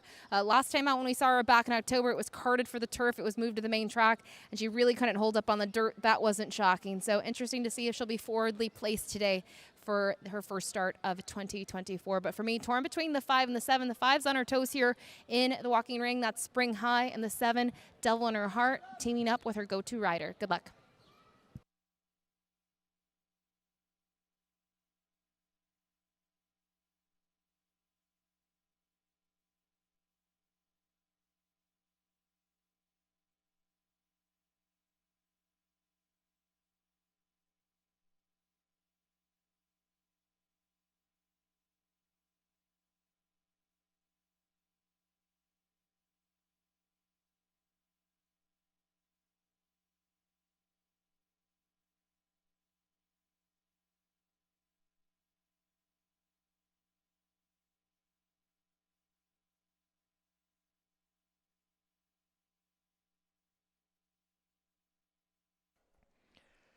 Field is making their way on track for today's 4th race. Race 4 is a claiming race for fillies and mares 3-year-olds and up, which have not won a race in 2024 or which have never won 4 races. Going for a claiming price of $5,000 down to $4,750, traveling about 5 furlongs over the turf course, competing for a purse of $15,750. Race 4 offers win, play, show, exactor, 20-cent try, double, 20-cent super, 20-cent pick 3, and 20-cent late pick 4 wagering, that pool guaranteed at $10,000.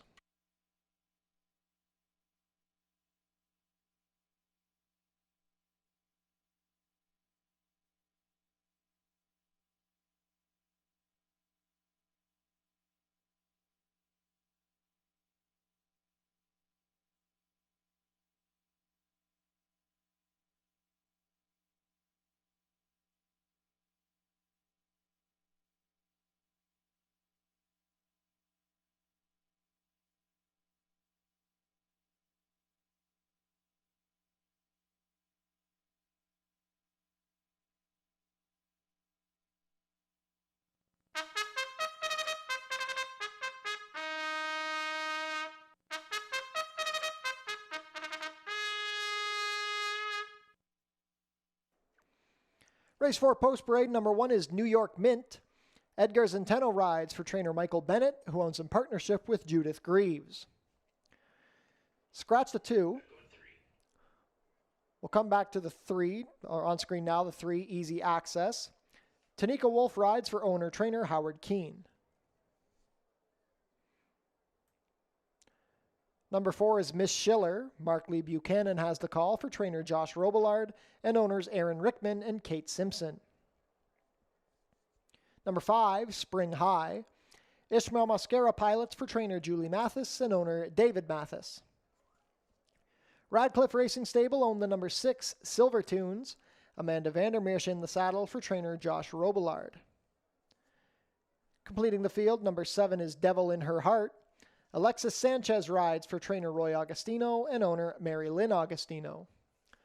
4 minutes to post for race 4. $10,000 guaranteed late pick 4 begins here. We are on the turf course for race 4.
Number 5, Spring High is in the paddock for an equipment adjustment.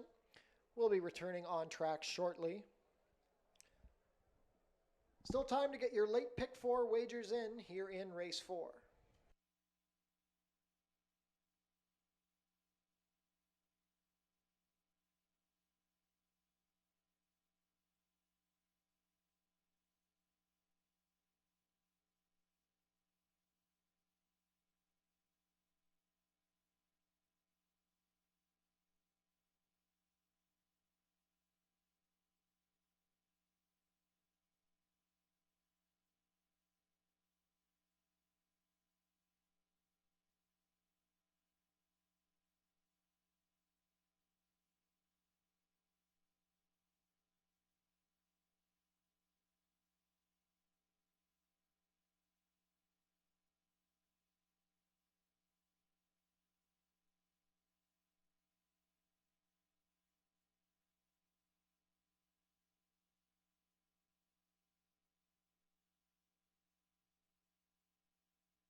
And horse number 5, Spring High, is back on the racetrack. Not too much time left to get your race 4 wagers in. We will be heading onto the turf course soon.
Fillies and mares have made their way onto the turf course. Starting gate about to take position. Not much time left to get your race 4 wagers in. 4 to 5 favorite, the number 5, Spring High.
Race 4 field heading up to the starting gate. It is now post time. Still 4 to 5 on the number 5, Spring High. 5 to 2 support on the outside runner, Devil in Her Heart. First to load will be New York Mint, the 10-year-old mare with Edgar Zenteno. Easy Access and Tanika Wolf.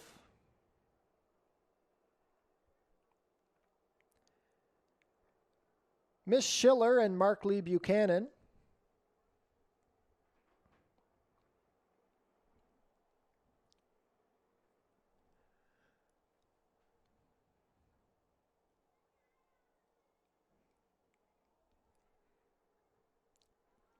The favorite, Spring High and Ishmael Mascara. They're still working on Miss Schiller.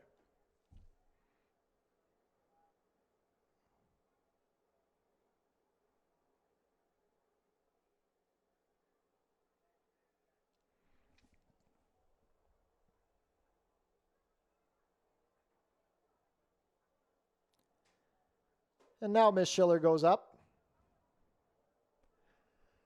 Spring High, Ishmael Mascara, 6-5. Silver Tunes and Amanda Vandermeersch. Last up will be Devil in Her Heart and Alexis Sanchez. All set for a start.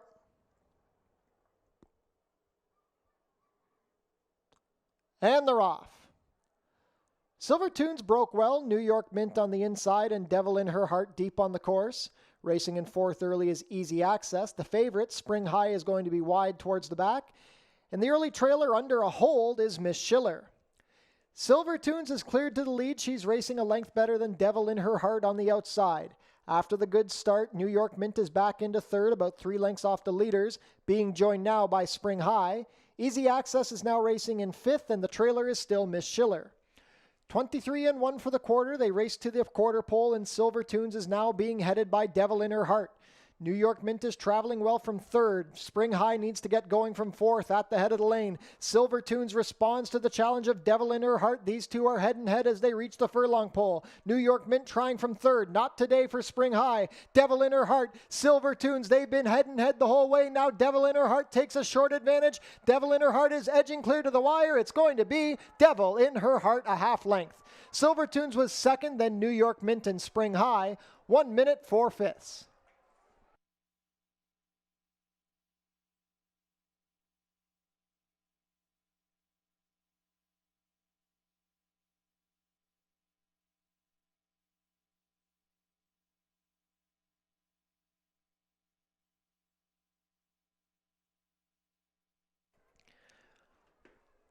Unofficial in race 4, the winner is number 7, Devil in Her Heart. Second, number 6, Silver Tunes. Third, number 1, New York Mint. And fourth, number 5, Spring High. Unofficial race 4 order, 7-6-1-5.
Ladies and gentlemen, we have a rider's claim of foul into the running of today's fourth race. The rider of number 5, Spring High, claiming interference against the number 6, Silver Tunes at the start. Once again, that is a rider's claim of foul, 5 against 6 at the start. Hold all tickets.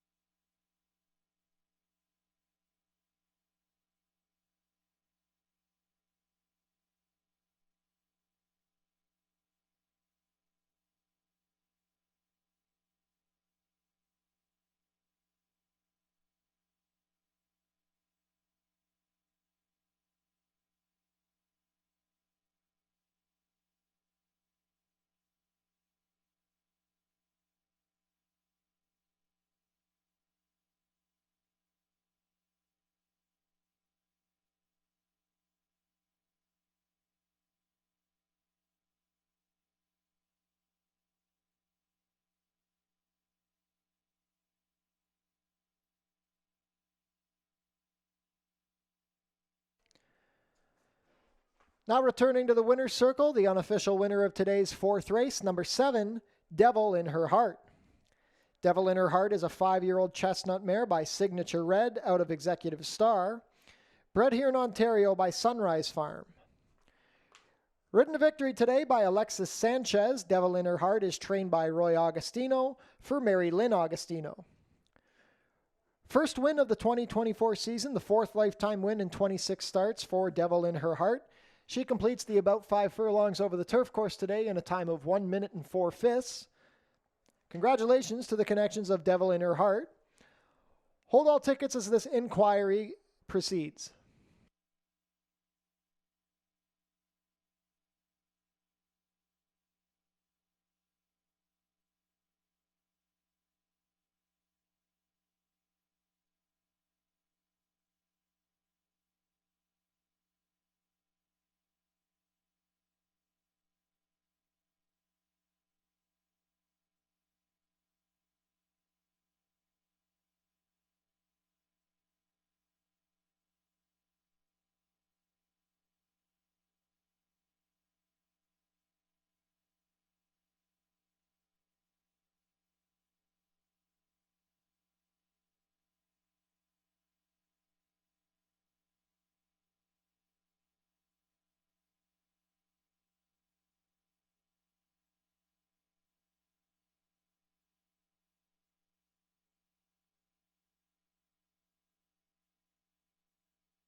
Claim of foul has been disallowed. There will be no change to the order of race 4.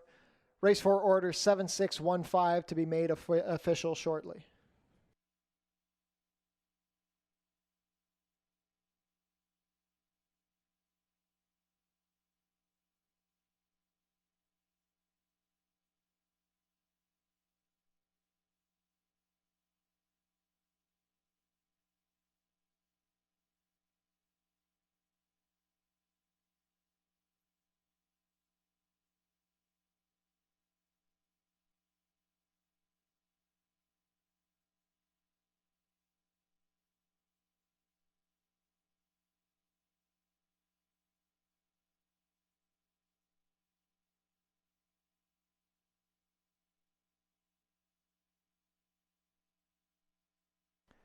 It's official. Devil in Her Heart returns 940 to win, 410 280.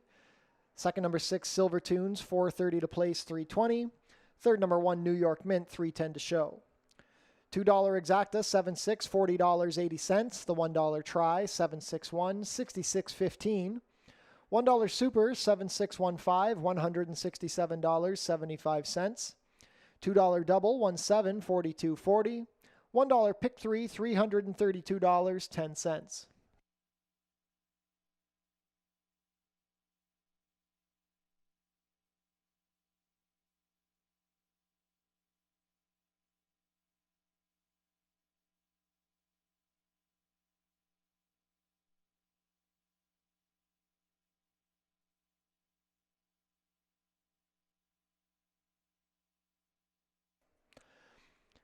The Free Summer Concert Series is back at the Tiki Bar on select Tuesday nights this summer. The full schedule is on screen now.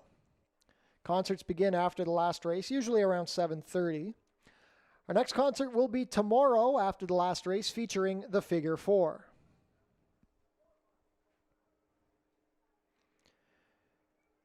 Changes for race 5. We have an overweight on the number 4, Persevere. The rider will be 2 pounds over at 115. 15 minutes to post.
Final pick 3 of the day gets underway here in race number 5. 6.5 furlongs is the distance here for these $8,000 maiden claimers. A nice field here going forward and a little bit of a wide open event. A couple of the big names in here being the 1 Autumn So Flashy and the 2 Discovery Chart. We're going to start with the 2 Discovery Chart, my top pick. This is a horse that was able to race here on opening day in one of those cup races. And when you go back to opening day in late May, started off beautiful weather and it didn't end that way. So our track ended up being downgraded to sloppy. And I wonder if that kind of played a role in his performance. He was 5th early on. He never got running from the back of the pack, and sometimes in an off track it is hard to close. And you kind of look at Busta Groove. Busta Groove didn't waste any time, was forwardly placed, and was able to win that cup race back on the 28th of May. So curious to give this one more shot here over the fast conditions today. And from a pedigree perspective on the top side, chart topper, not a lot to go by. Not a lot of offspring have made it to the races, but on the bottom side, the mare's by Malibu Moon. So I don't think the dirt should be a huge issue. You can see the workouts since the race on May 28th has actually had 3 of them. 2 back was a bullet drill, 36 and 3. And I just think this horse will probably appreciate second start off the layoff as well. So Discovery Chart, my top pick, the number 1 Autumn So Flashy. My second choice in here, I will say, the thing with this gelding is you can say he's 0 for 21, and you might maybe want to poke fun at that, but we can't forget, I should say, Core won earlier today. It took him 20-some tries to break his maiden, and since then he's won 5 races in the last season and a half here. And I just think maybe it's taken him a little bit to get going again and trying to figure things out, but his pre-race antics are what gets him in trouble. He was a handful last time he was entered. He didn't make it to the starting gate in that event. Now he's going to make that first start now for Joe Humber, and I will say when he got saddled on the walk, but actually for him, he was pretty well behaved, so we'll see if that can kind of transition as he makes his way to the track. But so far, he's pretty cool, calm, and collected from what we normally see from him. So no bad signs here in the walking ring. Last time out was second behind Street Serenade, which maybe bodes well. Was a next out winner again, and from a figure standpoint, you can't argue. Autumn So Flashy on paper has the best figures in this race and draws the inside. Chris Husbands climbing about here for Joe Humber. Finally, from here, I thought it was wide open. If I was looking for what I thought might be a little bit of a price, I went with the number 6 Gargus as my third selection. This is a 3-year-old son of Amise Holiday. When you look at their offspring, very, very good on the dirt, and maybe the dirt will wake this one up. Has had those 2 starts up at Woodbine. Has kind of been chasing the pace in both of them at the 6 furlong distance, and is tired to finish towards the back of the pack in both. Does have a bullet drill, though, coming into this over the Tapeta there, 36 and 3, the fastest of 11 workers up at Woodbine on June 27th. And you don't know what's going to happen here on the dirt. If he handles the surface and he has some of that early foot once again, maybe he can sustain his bid towards the front or at least get a minor share here. He's also dropping. He's in that $25,000 maiden optional claiming event, down to 14, now down to 8 as he makes his first trip here around the Border Oval. But for me, was torn between the 2 Discovery Chart, the Autumn So Flashy, and ultimately gave the nod to the gray, the number 2 Discovery Chart. Good luck.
Field is making their way on track for today's 5th race. Race 5 is a maiden claiming race for 3-year-olds and up. Going for a claiming price of $8,000 down to $7,000, traveling a distance of 6 1/2 furlongs, competing for a purse of $21,300. Race 5 offers win, play, show, exactor, 20-cent try, double, 20-cent super, and 20-cent pick 3 wagering.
Race 5 post parade. Number 1 is Autumn So Flashy.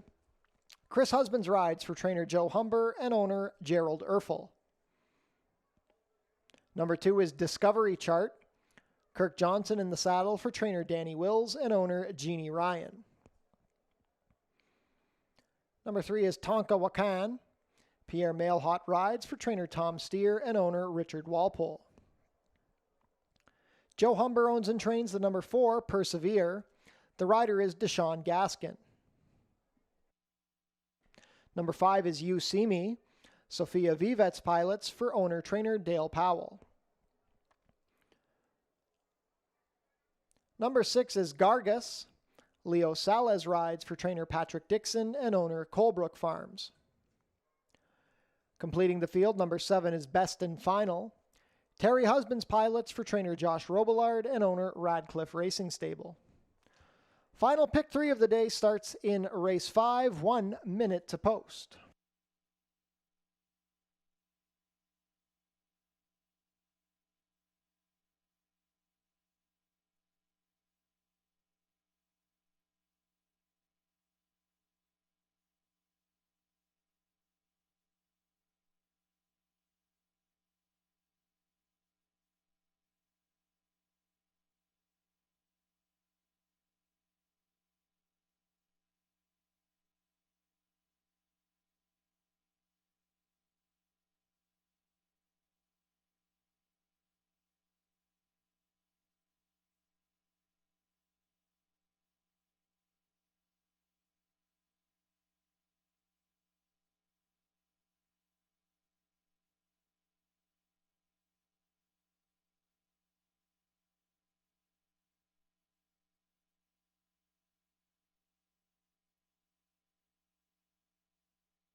Not too much time left to get your race 5 wagers in. Current favorite at even money is the number 1, Autumn So Flashy, in his first start for the Joe Humber barn.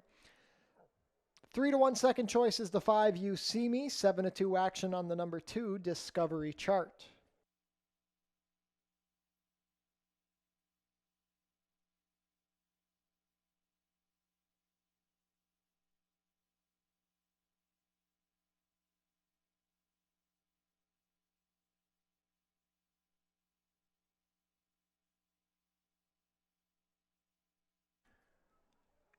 And the field is now heading behind the starting gate. It is now post time.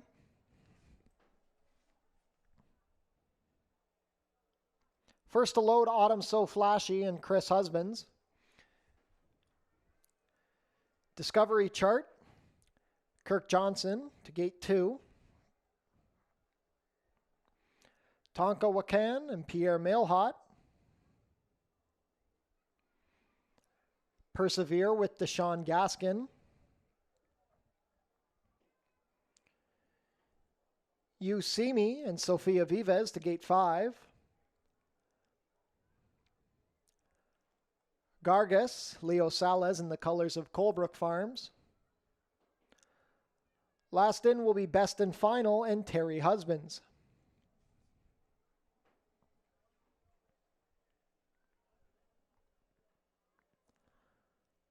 All set for a start.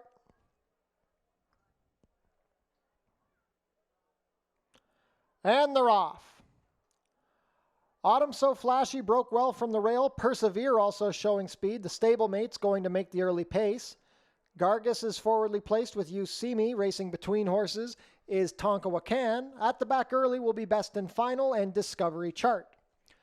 Very clustered early pace. The whole field is separated by no less than 4 lengths. Autumn So Flashy now coming up a half length better than Persevere and Tonka Wakan. You See Me is wide on the course, 4 deep. Gargas wider still. It's a stack of 5 as they race into the turn. Great spot for Discovery Chart, stalking the pace from the inside. Best and Final is the trailer. 23 and 1 for the quarter. Autumn So Flashy at 3-5 is maintaining a short lead from Tonka Wakan. Persevere begins to tire. Gargas hard-ridden from the far outside with You See Me. Discovery Chart under a hold, saving ground with lots of horse. 46 and 3 to the half. Tonka Wakan with a short lead from Autumn So Flashy as they swing for the drive. It's Tonka Wakan. Autumn So Flashy trying to find more from the inside, and here comes Discovery Chart off of that perfect trip. Discovery Chart and Kirk Johnson take a short lead. Tonka Wakan digging in. Persevere is third. Autumn So Flashy spits the bit with a 16th of a mile to go. It is Kirk Johnson and Discovery Chart. 900 career wins for Kirk Johnson. A narrow one over Tonka Wakan, then Persevere and Autumn So Flashy. 118 and 4.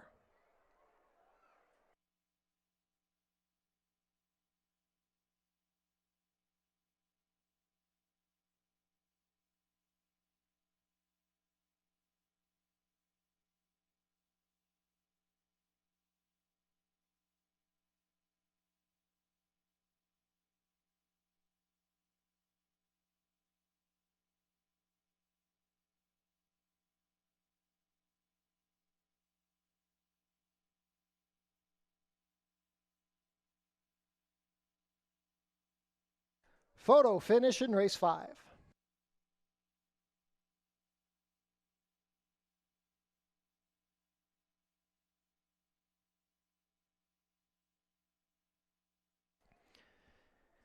In the photo, it's the number 2, Discovery Chart over number 3, Tonka Wakan. Third, number 4, Persevere. Fourth, number 1, Autumn So Flashy. Unofficial race 5 order, 2, 3, 4, 1.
And now returning to the winner's circle, the unofficial winner of today's 5th race, number 2, Discovery Chart. Discovery Chart is a 4-year-old Greyer Roan gelding by Chart Topper out of Lady Discovery, bred here in Ontario by Paul Moutet. Ridden to victory today by Kirk Johnson. Discovery Chart is trained by Danny Wills for owner Jeannie Ryan. Discovery Chart breaks the maiden in attempt number 11. He completes the 6 1/2 furlongs in a time of 1:18.4. Congratulations to jockey Kirk Johnson on his 900th career victory. Congratulations to all the connections of Discovery Chart. Hold all tickets until race 5 is made official.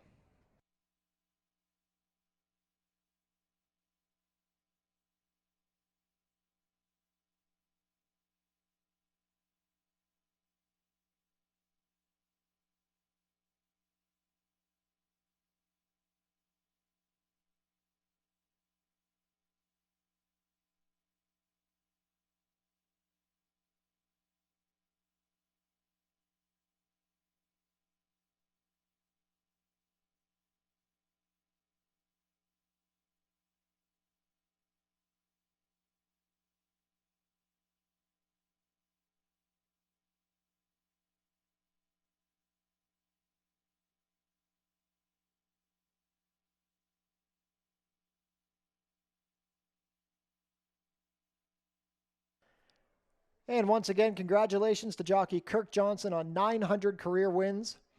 Kirk has been a mainstay here at Fort Erie for many years now, and we want to congratulate him and wish him more continued success.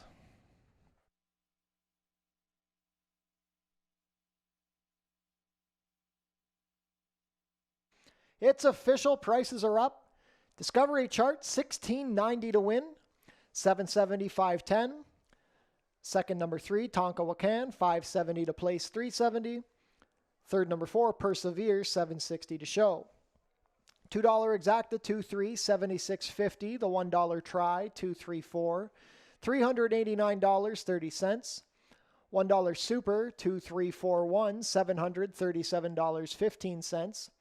$2 double, 7-2, $85.50. The $1 pick 3, $110.40.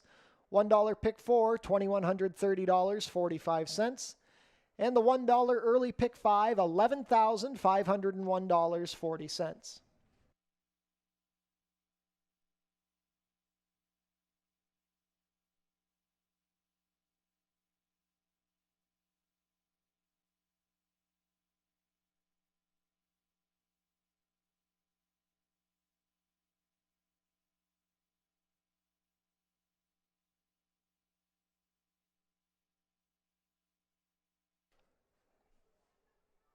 Race 6 is coming up in 17 minutes. Stewart scratched the number 7, Can't Glide by Cats.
Race 6 is up next. Distance here, 6 furlongs for these $5,000 claimers that have not won a race this year or have not won 4 races in their career. Just one scratch in here of the number 7, which does leave us with a field of 7. And there's some pace signed on in this race, and I'm curious to see what the number 8, Jamaican Jimmy, can do from that outside slot. Now, obviously moves a little bit in with the scratch of the 7, but I think the big thing with Jimmy is he has natural gate speed, but when we looked at him in his first start this year in 2024, I thought he was a really well-met second. He was not on the lead. He sat off the pace, which is a little different from him in terms of being able to make up ground, which he was able to do, and missed by 3/4 of a length behind Mobilizer, who was very speedy from the gate, was able to take them gate to wire here on opening day, which was at that point in the day a muddy track for race number 3. So excited to see him back here. He was in for the waiver, so no claiming price on him last time, but he is in for $5,000 today.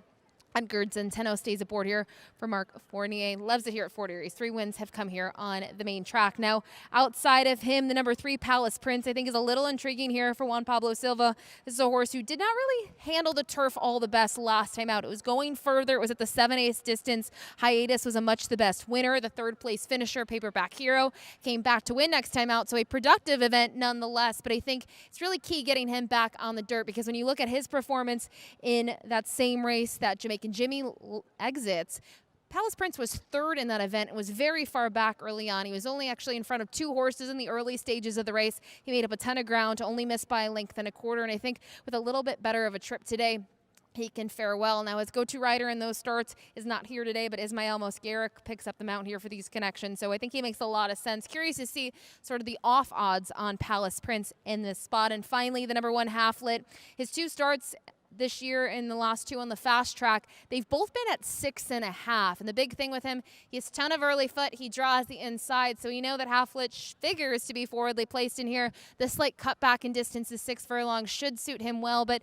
just have a couple reservations about him. If this is a 5-ace race, I might use him a little bit further up than the 3rd spot. Just not sure his stamina is there based on what we've seen so far in those 2 races as I talk about it off the fast track here. So we'll see what he can do here from the inside draw. Kirk Johnson, fresh off a win, though, in race number 5 with Discovery Chart. But for me, we're going to go to the outside runner, the 8, Jamaican Jimmy, as the top pick. Best of luck.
Field is making their way on track for today's 6th race. Race 6 is a claiming race for 3-year-olds and up, which have not won a race in 2024 or which have never won 4 races. Going for a claiming price of $5,000 down to $4,750, traveling a distance of 6 furlongs, competing for a purse of $15,750. Race 6 offers win, play, show, exactor, 20-cent try, double, and 20-cent superfecta wagering.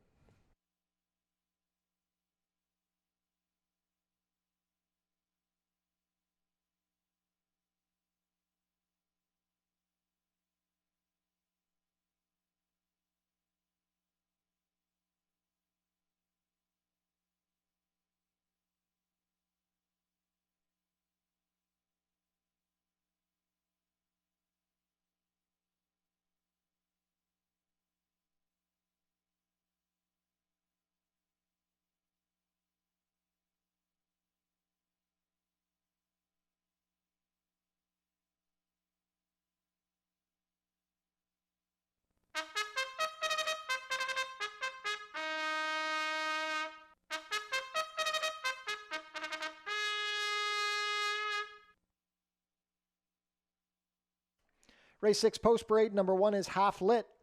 Kirk Johnson rides for owner-trainer Howard Keene. Number 2 is Party of No. Terry Husband's in the saddle for trainer Josh Robillard and owner Radcliffe Racing Stable. Number 3 is Palace Prince. Ishmael Mascara rides for trainer Juan Pablo Silva and Tijuana Racing Stables.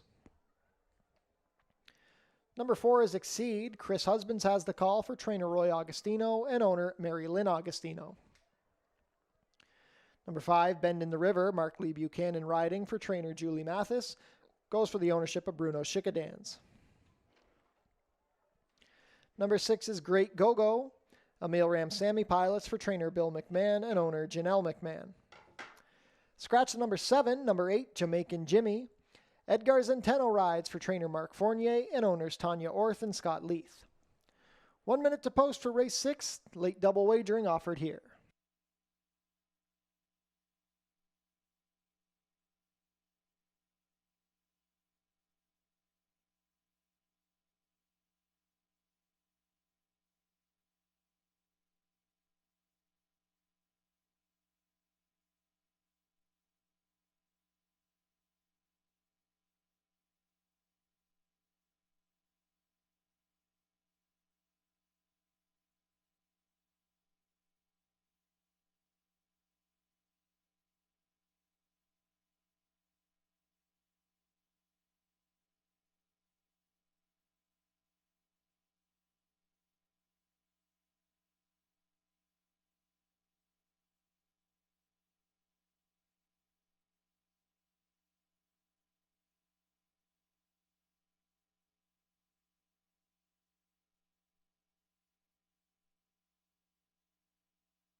Starting gate has taken position. Not much time left to get your race 6 wagers in. Current favorite at 8-5 is the number 8, Jamaican Jimmy.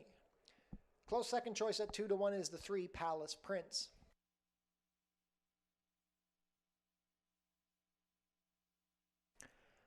And the field is now behind the starting gate. It is now post time.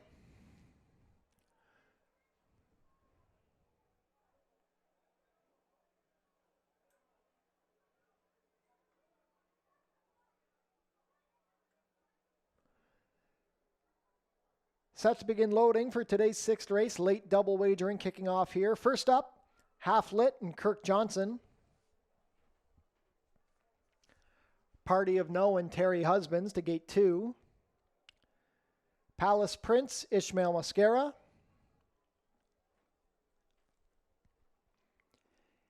Exceed with Chris Husbands. Bend in the River with Mark Lee Buchanan. Great Go-Go and Emil Ramsamy.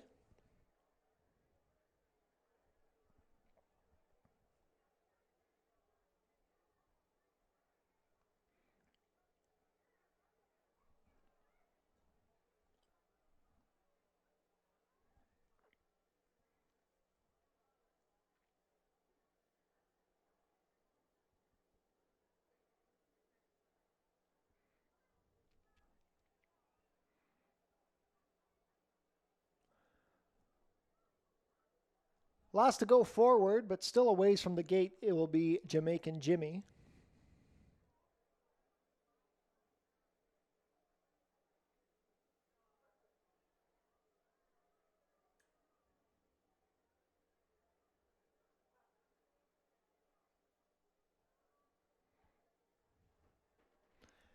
Jamaican Jimmy now getting closer to the starting gate. Jamaican Jimmy and Edgar Zenteno go in. All set for a start.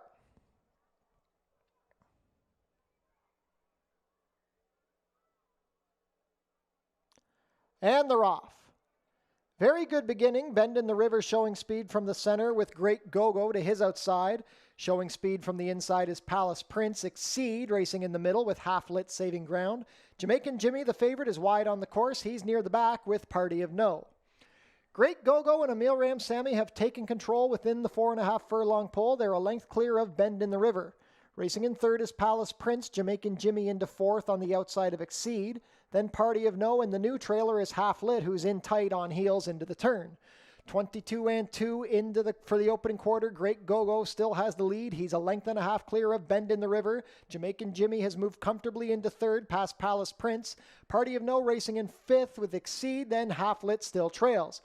Quarter of a mile to go, and now Bend in the River has advanced up the inside and taken the lead from Great Go-Go. Jamaican Jimmy is about 5 deep as they swing for home. Palace Prince has found a seam, and up the inside, Party of No. It is Bend in the River and Mark Lee Buchanan, but here comes Palace Prince. Palace Prince and Ishmael Mascara have taken the lead from Bend in the River. The battle is for show between Jamaican Jimmy and Party of No, but it's going to be Palace Prince, a length and a half over Bend in the River.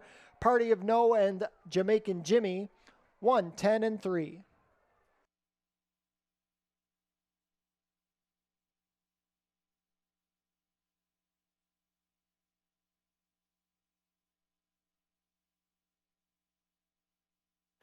Unofficial race 6 order. The winner is number 3, Palace Prince.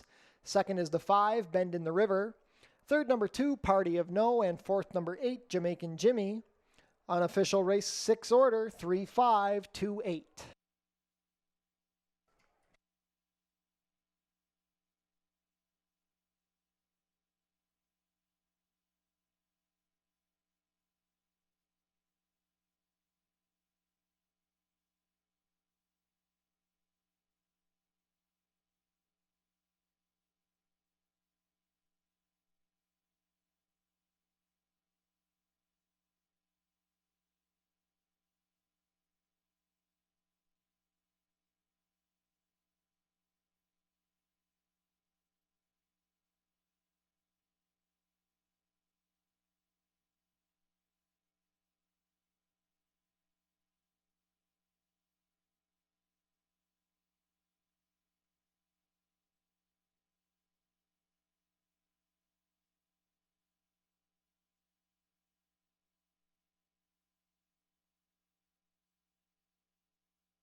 Now back to the winner's circle, the unofficial winner of today's 6th race, number 3, Palace Prince. Palace Prince is a 7-year-old chestnut gelding by Palace Malice out of Christie Village, bred in Kentucky by Charles Fipke. Ridden to victory today by Ishmael Mosquera, Palace Prince is trained by Juan Pablo Silva for Tijuana Racing Stables. First win of the 2024 season for Palace Prince, his 11th in 54 career starts. Palace Prince completes the 6 furlongs today in a time of 1:10:03. Congratulations to the connections of Palace Prince. Hold all tickets until race 6 is made official.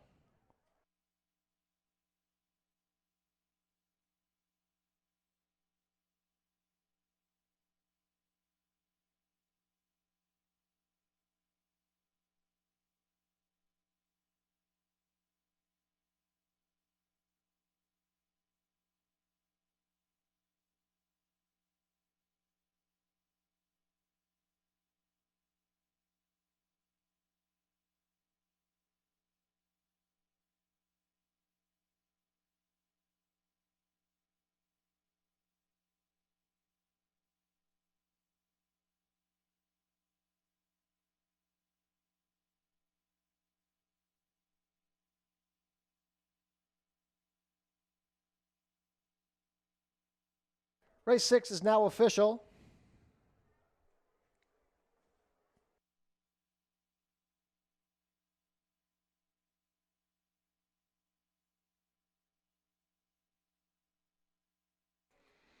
Prices are up. Palace Prince, $6.40 to win, $3.90, $2.90.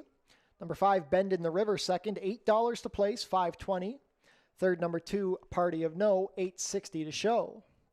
$2 exacta, $3.5, $67 even. The $1 try, $6.52, $242.50. $1 super, $3.528, $1,658.10. The $2 double, $2.3, $52.30. $1 pick 3, $136.55.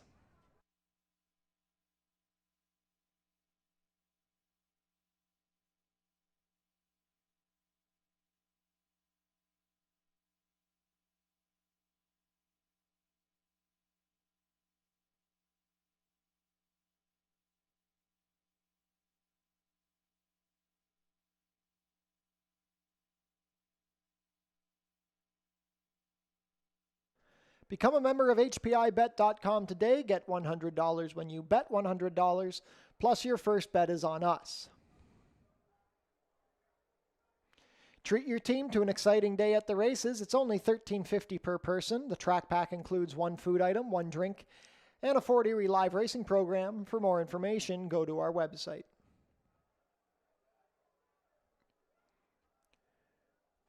Changes for race 7. We have a rider change on the number 9, Brienne of Tarth. Make the rider Leo Salez.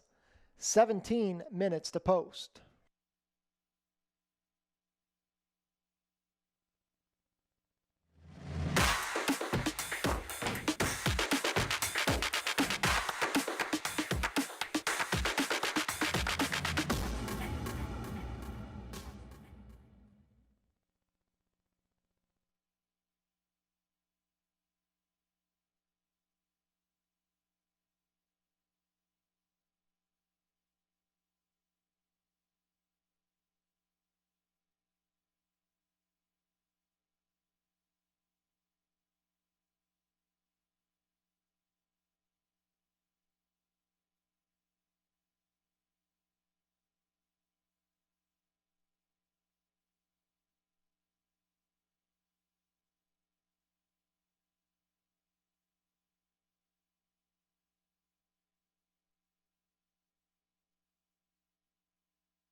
Time for our final race here on Canada Day. Race number 7, about 7 furlongs here on the turf course. Claiming price of $8,000 for these fillies and mare, and a great betting event. 9 runners here going postward. We're going to kick it off here with the number 5, a Wilderness Treasure. This is one of the Dale Powell barn. Edgar Zenteno climbing aboard now. Has actually ridden this horse before, 3 starts back up at Woodbine, but we got to key in on that race last time out. A very, very game performance by Bodacious Mish, who was very speedy from the gate. This one was trying to close late. Just missed at that 5 furlong trip, beaten by neck, a 66 Beyer speed figure. And you look at her races here on the turf course, she's done very little wrong. 4 for 4 in the money, did get a win here over this surface in the past. And I just think expects to take a step forward here, stretching out. And I think that's a similar story for several runners in here, including the number 9, Brienne of Tarth. This is one of the Julie Mathis barn. Juan Crawford's climbing back aboard, has had experience aboard her before and had 2 wins aboard her in 2023. Now you look at her first start of the year.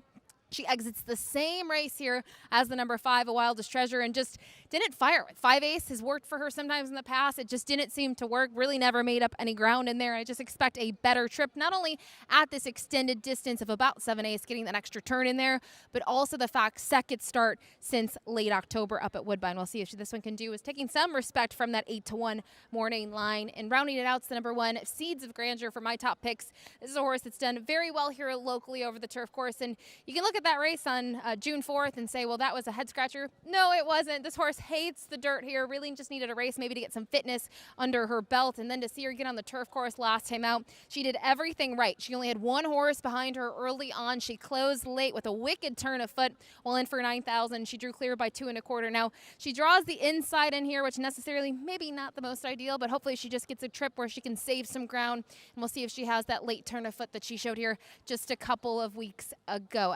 Alexis Sanchez and the Irons had a good day here so far on Canada Day, but for me, it was a toss-up between the 5 and the 9, and the 5, a Wilderness Treasure, is who I used on top. Best of luck here.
Field is making their way on track for today's 7th race. Race 7 is a claiming race for fillies and mares 3-year-olds and up, which have not won a race in 2024, or which have never won 4 races. We're going for a claiming price of $8,000 down to $7,000.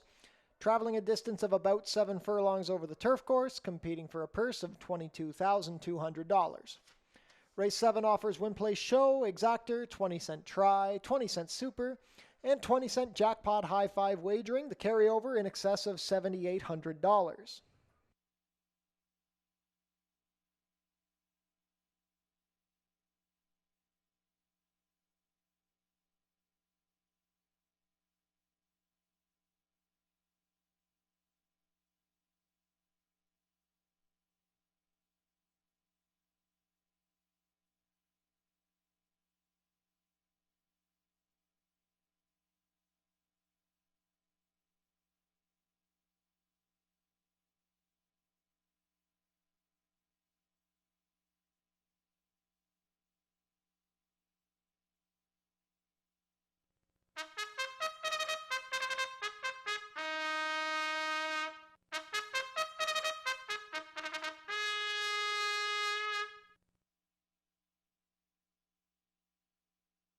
Race 7 Post Parade, number 1 is Seeds of Grandeur. Alexis Sanchez rides for trainer Steve Cathcart and owner Nancy Fairgrieve.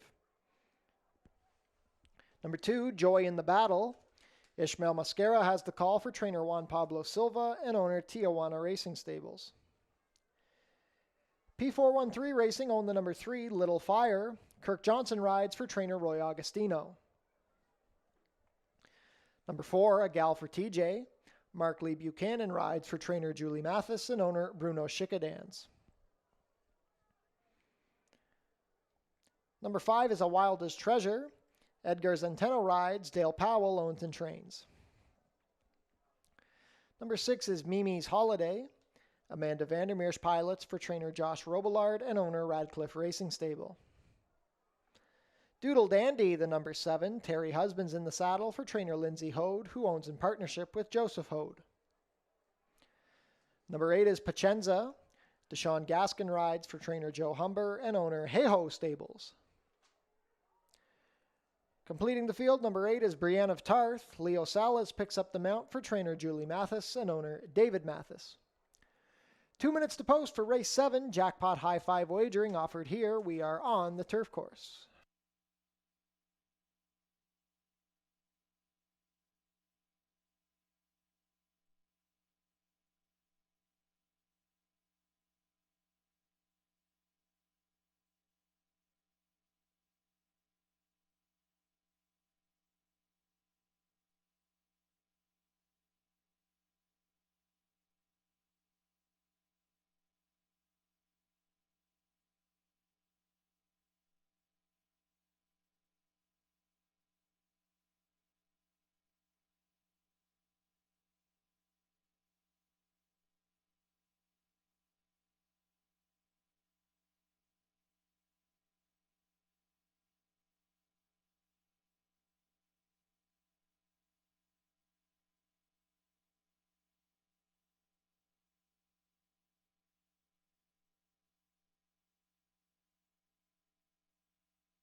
Starting gate has taken position on the turf course. Not too much time left to get your race 7 wagers in.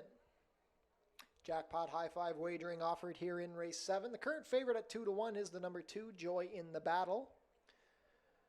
Juan Pablo Silva and Ishmael Mascara already with a win on the card. 4-1 on the outside runner, Brienne of Tarth. 7-2 action on the 5, A Wildest Treasure. It's a pretty competitive board here in the 7th. The horses are crossing onto the turf course. Not much time left to get your race 7 wagers in.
Race 7 field is now behind the starting gate. It is now post time.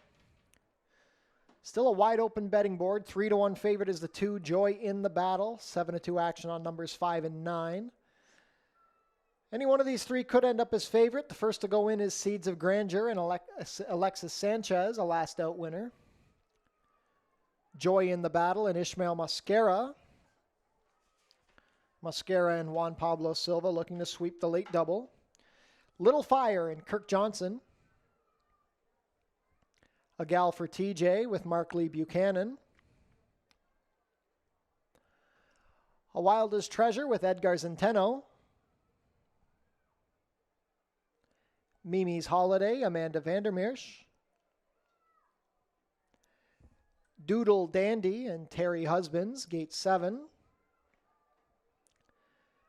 Pacenza with Deshaun Gaskin. Last in will be Brienne of Tarth and Leo Salas. All set for the nightcap.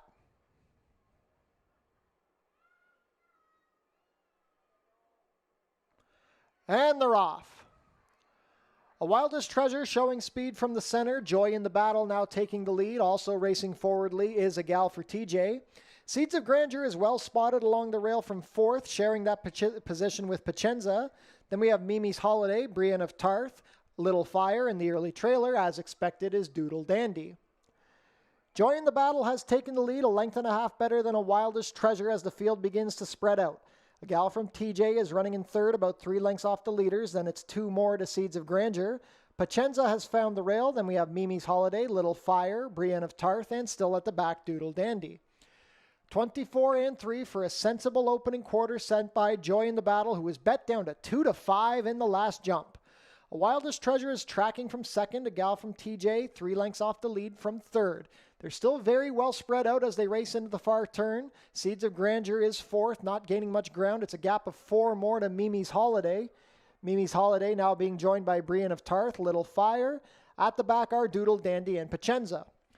48 and 3 for the half. It's a stroll up front by Joy in the Battle. She's yet to be asked. A Wildest Treasure is still second, now being joined by Seeds of Grandeur. A Gal from TJ begins to back up. Mimi's Holiday is trying to rally. Joy in the Battle is trying to hold off the lead, but Seeds of Grandeur coming with good strides. Mimi's Holiday also finishing well. This could get close in the final yards. It's Joy in the Battle. Seeds of Grandeur now puts the head in front. Mimi's Holiday is coming. Seeds of Grandeur on top. 2 in a row for Seeds of Grandeur.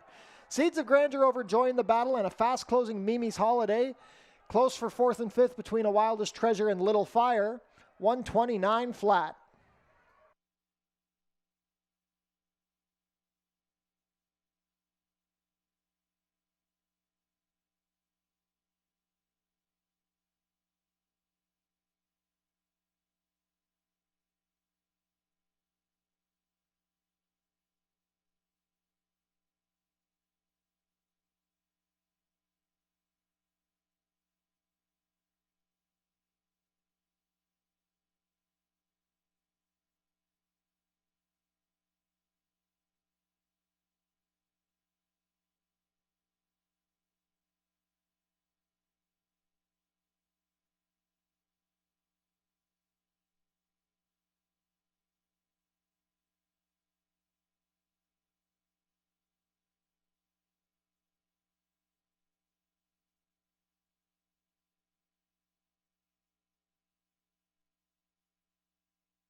Unofficial in race 7, the winner is number 1, Seeds of Grandeur. Second, number 2, Joy in the Battle. Third, number 6, Mimi's Holiday. Fourth, number 3, Little Fire. Unofficial race 7 order is 1, 2, 6, 3.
Now returning to the winner's circle, the unofficial winner of today's 7th race, number 1, Seeds of Grandeur.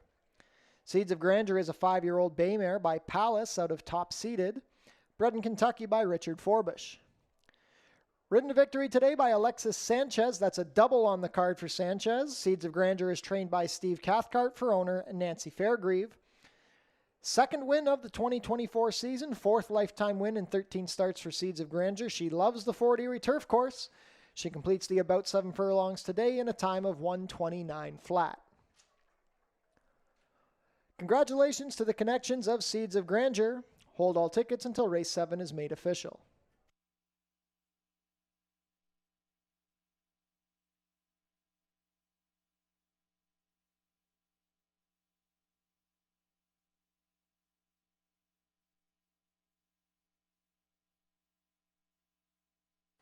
It's official. Prices are up. Seeds of Grandeur, $27.40 to win, $6 470. Second, number 1, Joy in the Battle, $230 to place, $230. Third, number 6, Mimi's Holiday, $10.60 to show. $2 exacta, 1-2, $59.40. The $1 try, 1-2-6, $480, 40 cents. $1 super, 1-2-6-3, $2,943, 95 cents. Multiple winning tickets in the Jackpot High Five. The 20-cent 1-2-6-3-5 combo returns $793.10. The carryover into tomorrow's card will be $10,812.57. $2 double, 3-1, $77.90. The $1 pick 3, $336.85. $1 late pick 4, $1,655.85. And the 20-cent late pick 5, $2,795.68.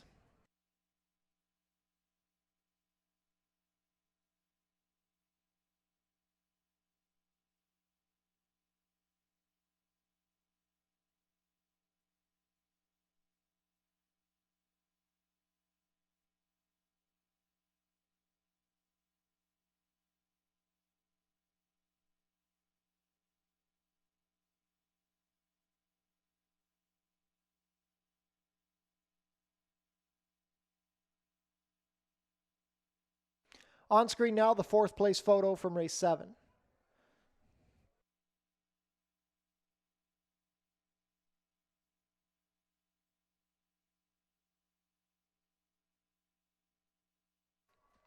Jackpot High Five carryover is growing. Tomorrow's carryover, $10,812. Racing will be back tomorrow, Tuesday, July 2nd. First post tomorrow is 4:30. Visit our website, FortErieRacing.com, for information about everything going on here at the racetrack. Racing is back tomorrow. First post will be 4:30. Be sure to join us on track tomorrow. After the last race, we will have our free concert featuring the Figure 4. Be sure to come out on July 7th for Fort Foodie Fest. Don't miss out on the delicious action. Registration for our dog racing events is now open. Visit our website if you have a wiener dog, corgi, or basset hound you'd like to bring out. Wiener dog races taking place on Sunday, July 21st, then Sunday, August 18th. We're going to have the basset hounds and the brand new corgi races. Be sure to mark your calendars. The 89th running of the Prince of Wales Stakes will be on Tuesday, September 10th. Tune into Your TV Niagara for the Fort Erie Race Replay Show, Channel 700, Thursdays at 10:30 and Saturdays at 10.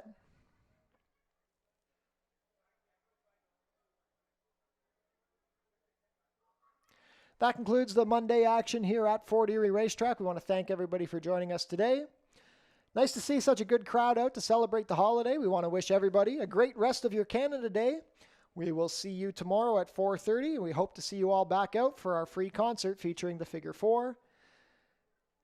Enjoy the rest of your Monday.